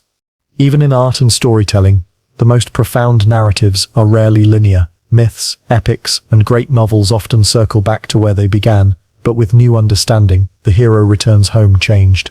The question posed at the start is answered, not by leaving it behind, but by returning to it from a higher vantage point. Life works the same way. Its deepest transformations happen, not when we rush ahead, but when we revisit old ground and see it with new eyes. Escaping the non-existent line, then, is not an act of rebellion. It is an act of awakening. It is the realization that you were never trapped by time's arrow because the arrow was never real. It is the recognition that forward and backward, progress and regression, success and failure, are all illusions born of a linear mindset.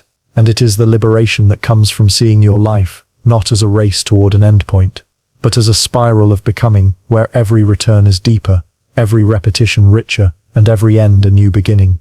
When you let go of the line, you stop chasing destinations and start inhabiting the journey. You stop longing for the final answer and start savoring the eternal question. And in that shift, you discover that the straight path you thought you were walking was always a circle, and that the circle is infinite. There is nowhere to arrive, because you were already there, and you will be again, endlessly. There is a moment, often small and silent, sometimes devastating, when you realize that everything you've believed about life's direction might be wrong.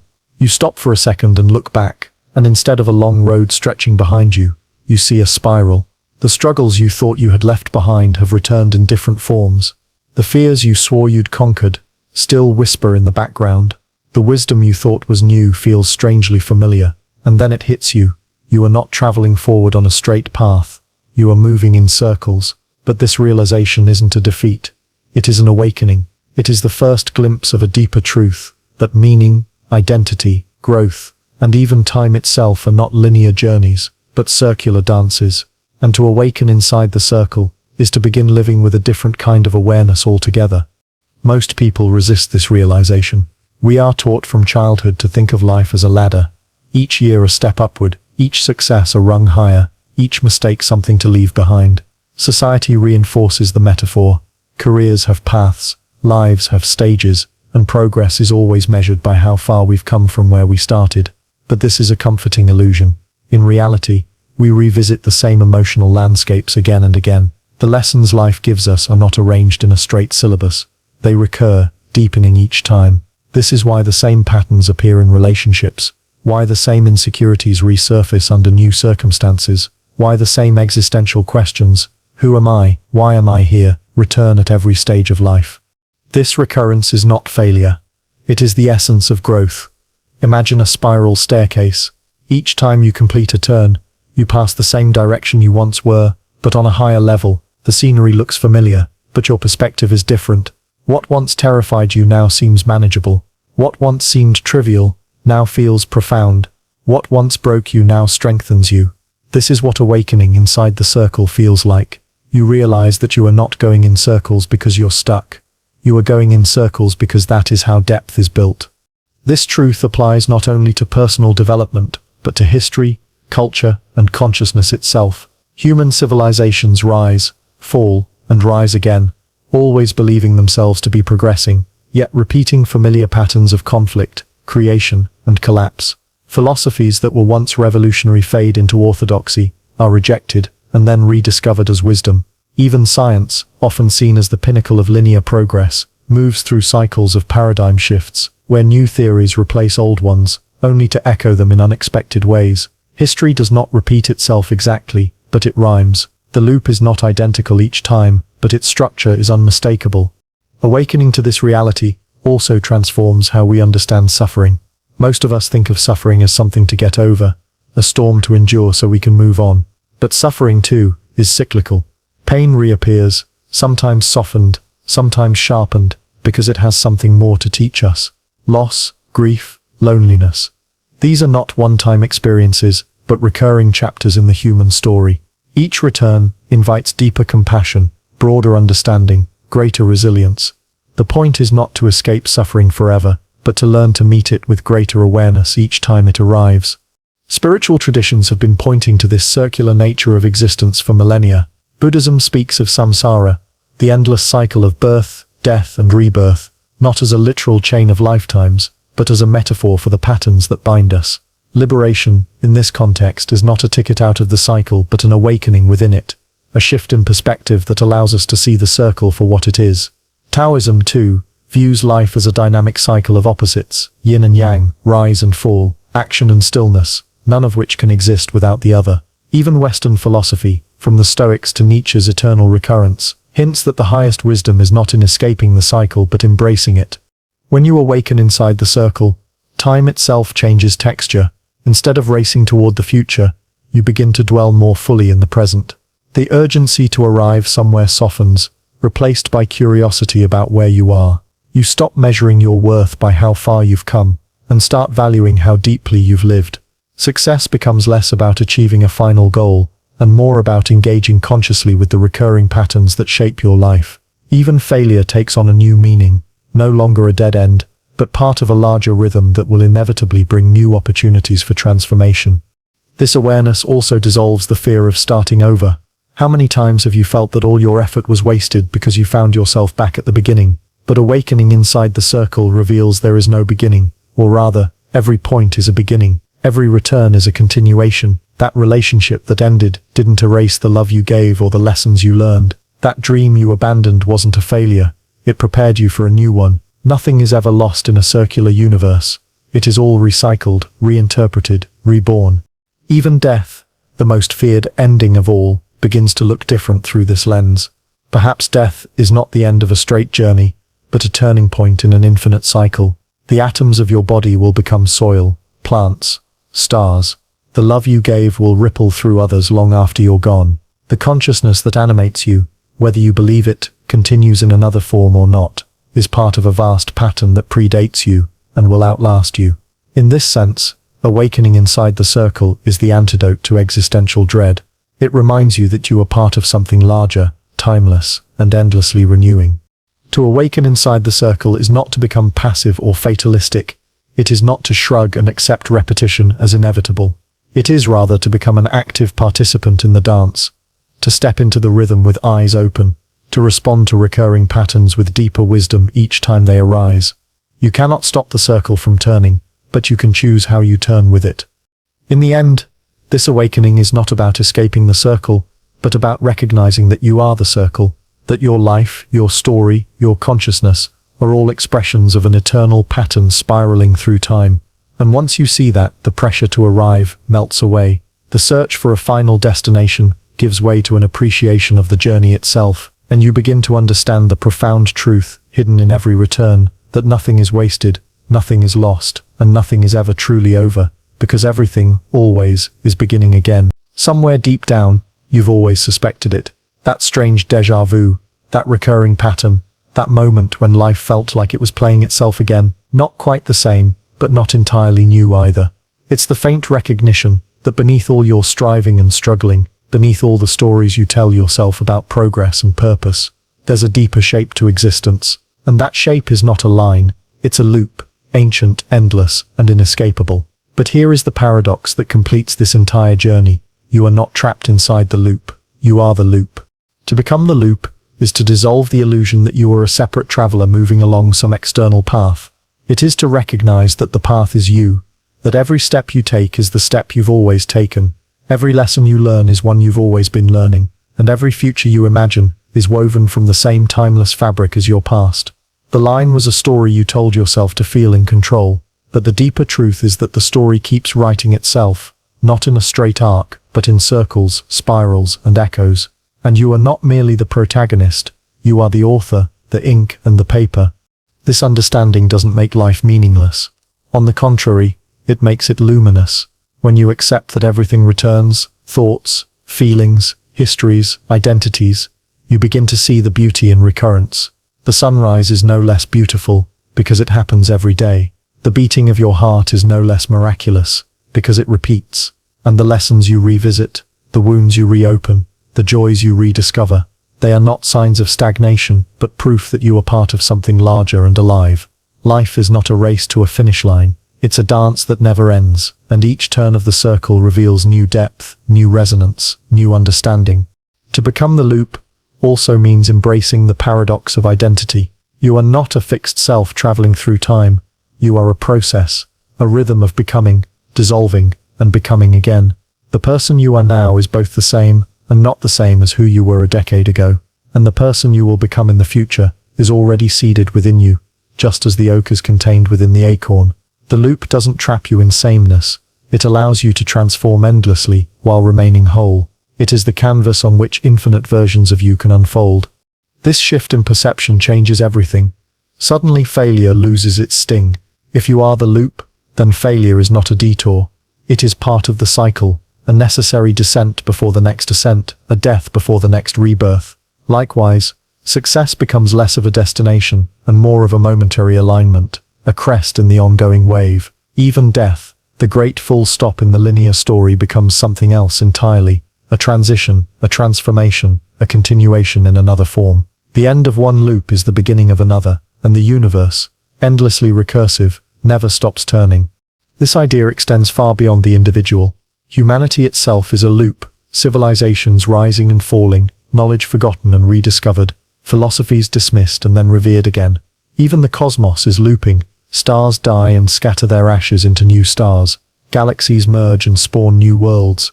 Perhaps the universe itself expands and contracts, births and rebirths, in an eternal cycle of creation and dissolution. And within that vast rhythm, you, your brief, flickering existence, are both infinitesimal and essential. You are a microcosm of the whole, a loop within larger loops, echoing the pattern of the infinite. Understanding this doesn't mean giving up on progress, ambition, or change. It means redefining them. Progress is no longer about escaping the circle, but about deepening it, returning to familiar patterns with greater awareness, responding to recurring challenges with new wisdom, and participating consciously in the dance rather than stumbling through it blindly. Ambition is no longer a desperate race against time, but a creative collaboration with it, and change is no longer an exception to the rule. It is the rule itself, written into the turning of every loop. To live this way requires a profound shift in how you relate to the present. The linear mind is always rushing toward the next thing, the next achievement, the next milestone, the next version of yourself. But the looping mind understands that everything you seek is already here, folded into this moment. There is no later where you will finally arrive. There is only the eternal now repeating itself in infinite forms. When you truly grasp this, you stop searching for meaning as if it were somewhere else. You realize that meaning is the loop itself, the act of returning, the joy of rediscovery, the depth found in repetition. And perhaps most importantly, becoming the loop brings a kind of peace. It frees you from the fear of endings and the pressure of beginnings. It dissolves the illusion of wasted time and missed opportunities. It reminds you that everything, even the moments you regret, even the choices you wish you could undo, is part of the pattern. Nothing is lost. Nothing is wasted. Everything returns. And because everything returns, everything matters. Because to become the loop is to stop searching for the end of the story and start living as if the story never ends. And maybe it doesn't. Maybe it never did. In the end, the greatest revelation is not that life moves in circles. It's that you are the circle, ancient and infinite, unfolding and returning, always ending and always beginning. The line was never real. The destination was never elsewhere. There is nowhere to go because you have always been here, turning, spiraling, dancing, becoming. And once you see that clearly, once you awaken to the truth of the loop, something extraordinary happens. The fear of time dissolves, the weight of failure evaporates, and the ache for more transforms into awe for what already is. We spend our lives gazing into mirrors of one kind or another. Some are literal, glass and silver, that reflect the face we wear each morning. Others are metaphorical, relationships, culture, social roles, technologies, all reflecting back a version of ourselves. And we believe these reflections show us who we are. Yet, like everything else in existence, mirrors themselves are part of a larger loop. They do not simply show reality, they shape it. They do not only reflect the self, they create the self. And what's more unsettling, the mirror itself has an origin story it tries to hide. The thing doing the reflecting is often the very thing being reflected. And in this self-referential circle, the line between source and image begins to blur until it vanishes entirely. Think about how identity is formed. At birth, we have no concept of I. A newborn does not distinguish between itself and the world, only through interaction. The gaze of a parent, the touch of a caregiver, the reactions of others does the infant begin to piece together a sense of self. This process, described by psychoanalyst Jacques Lacan as the mirror stage, is not metaphorical but foundational. The self is born when the child sees itself reflected, sometimes literally, sometimes through the eyes of another, and says, "That is me." But this is where the loop begins. That me is not discovered, it is constructed from reflection. The mirror isn't showing you something that was already there, it's creating the illusion of something that wasn't. This principle extends far beyond infancy. Our adult identities are still mirrors, composites of how others see us, how we are represented in language, how we appear in our own memories. Your sense of being kind or intelligent or unworthy is not a pure truth. It's a reflection of past interactions, social feedback, cultural narratives. Even your most private thoughts are often internalized voices of others. Parents, teachers, peers, society itself, replayed so many times they feel like your own. The mirror isn't just external, it's inside you, reflecting endlessly. Society itself is one enormous hall of mirrors. We learn who we are by comparison, by measuring ourselves against social norms, ideals, and archetypes. We are told what success looks like, what beauty is, what strength means, and so we model ourselves on those images, striving to reflect them back. The mirror gives us the blueprint, and we shape ourselves to fit it. But because everyone else is doing the same, those mirrors are constantly shifting. We reflect what others reflect, and they reflect what we reflect. Identity becomes a feedback loop, a hall of echoes where no single voice is original. Even the technologies that now define our era, social media, algorithms, AI, are mirrors in disguise. They don't simply show us the world, they show us ourselves filtered, amplified and distorted. Our feeds reflect our interests back to us, reinforcing them. Our online identities are curated reflections of who we want others to see, but these reflections in turn shape who we become. We begin to perform for the mirror, and the mirror responds by deepening the performance. The boundary between authentic self and reflected self grows thinner, until it becomes impossible to tell which came first. The concept of reflection also lies at the heart of how societies understand truth itself. History is often described as a mirror, but whose reflection does it show?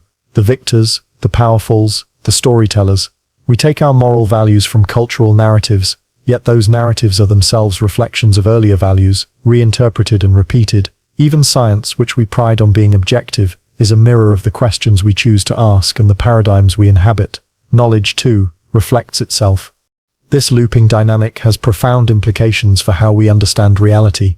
If everything is a reflection of something else, where is the original? What is the real self beneath all the mirrors? The unsettling possibility is that there isn't one, that the idea of an original is itself a construct born from reflection. This aligns with insights from Buddhism and certain strands of Western philosophy, which argue that the self is not a fixed entity but a process, a dynamic interplay of perceptions, reactions, and relationships. What you call you is not an essence but a reflection that reflects itself. This doesn't mean the self is unreal, only that it is not independent. Just as a mirror's image cannot exist without light, your identity cannot exist without the world reflecting it back.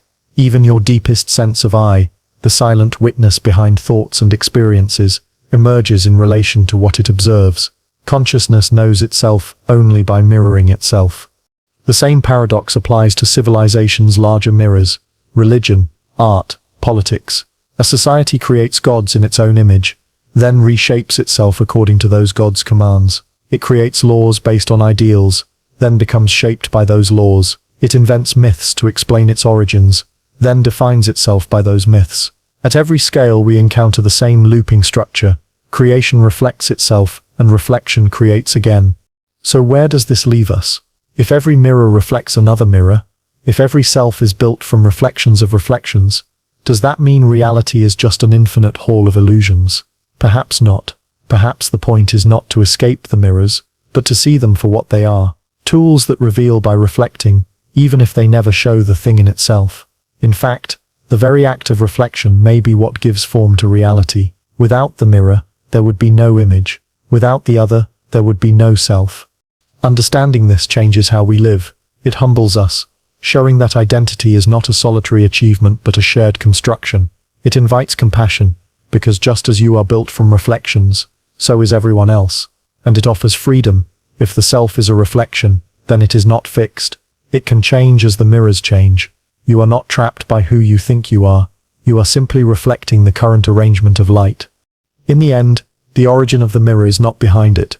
It is within it. The reflection does not come from an external source, but from the interplay of countless reflections looping back on one another. What you see when you look in the mirror is not a static truth, but a dynamic process, an echo of echoes, a story told in light.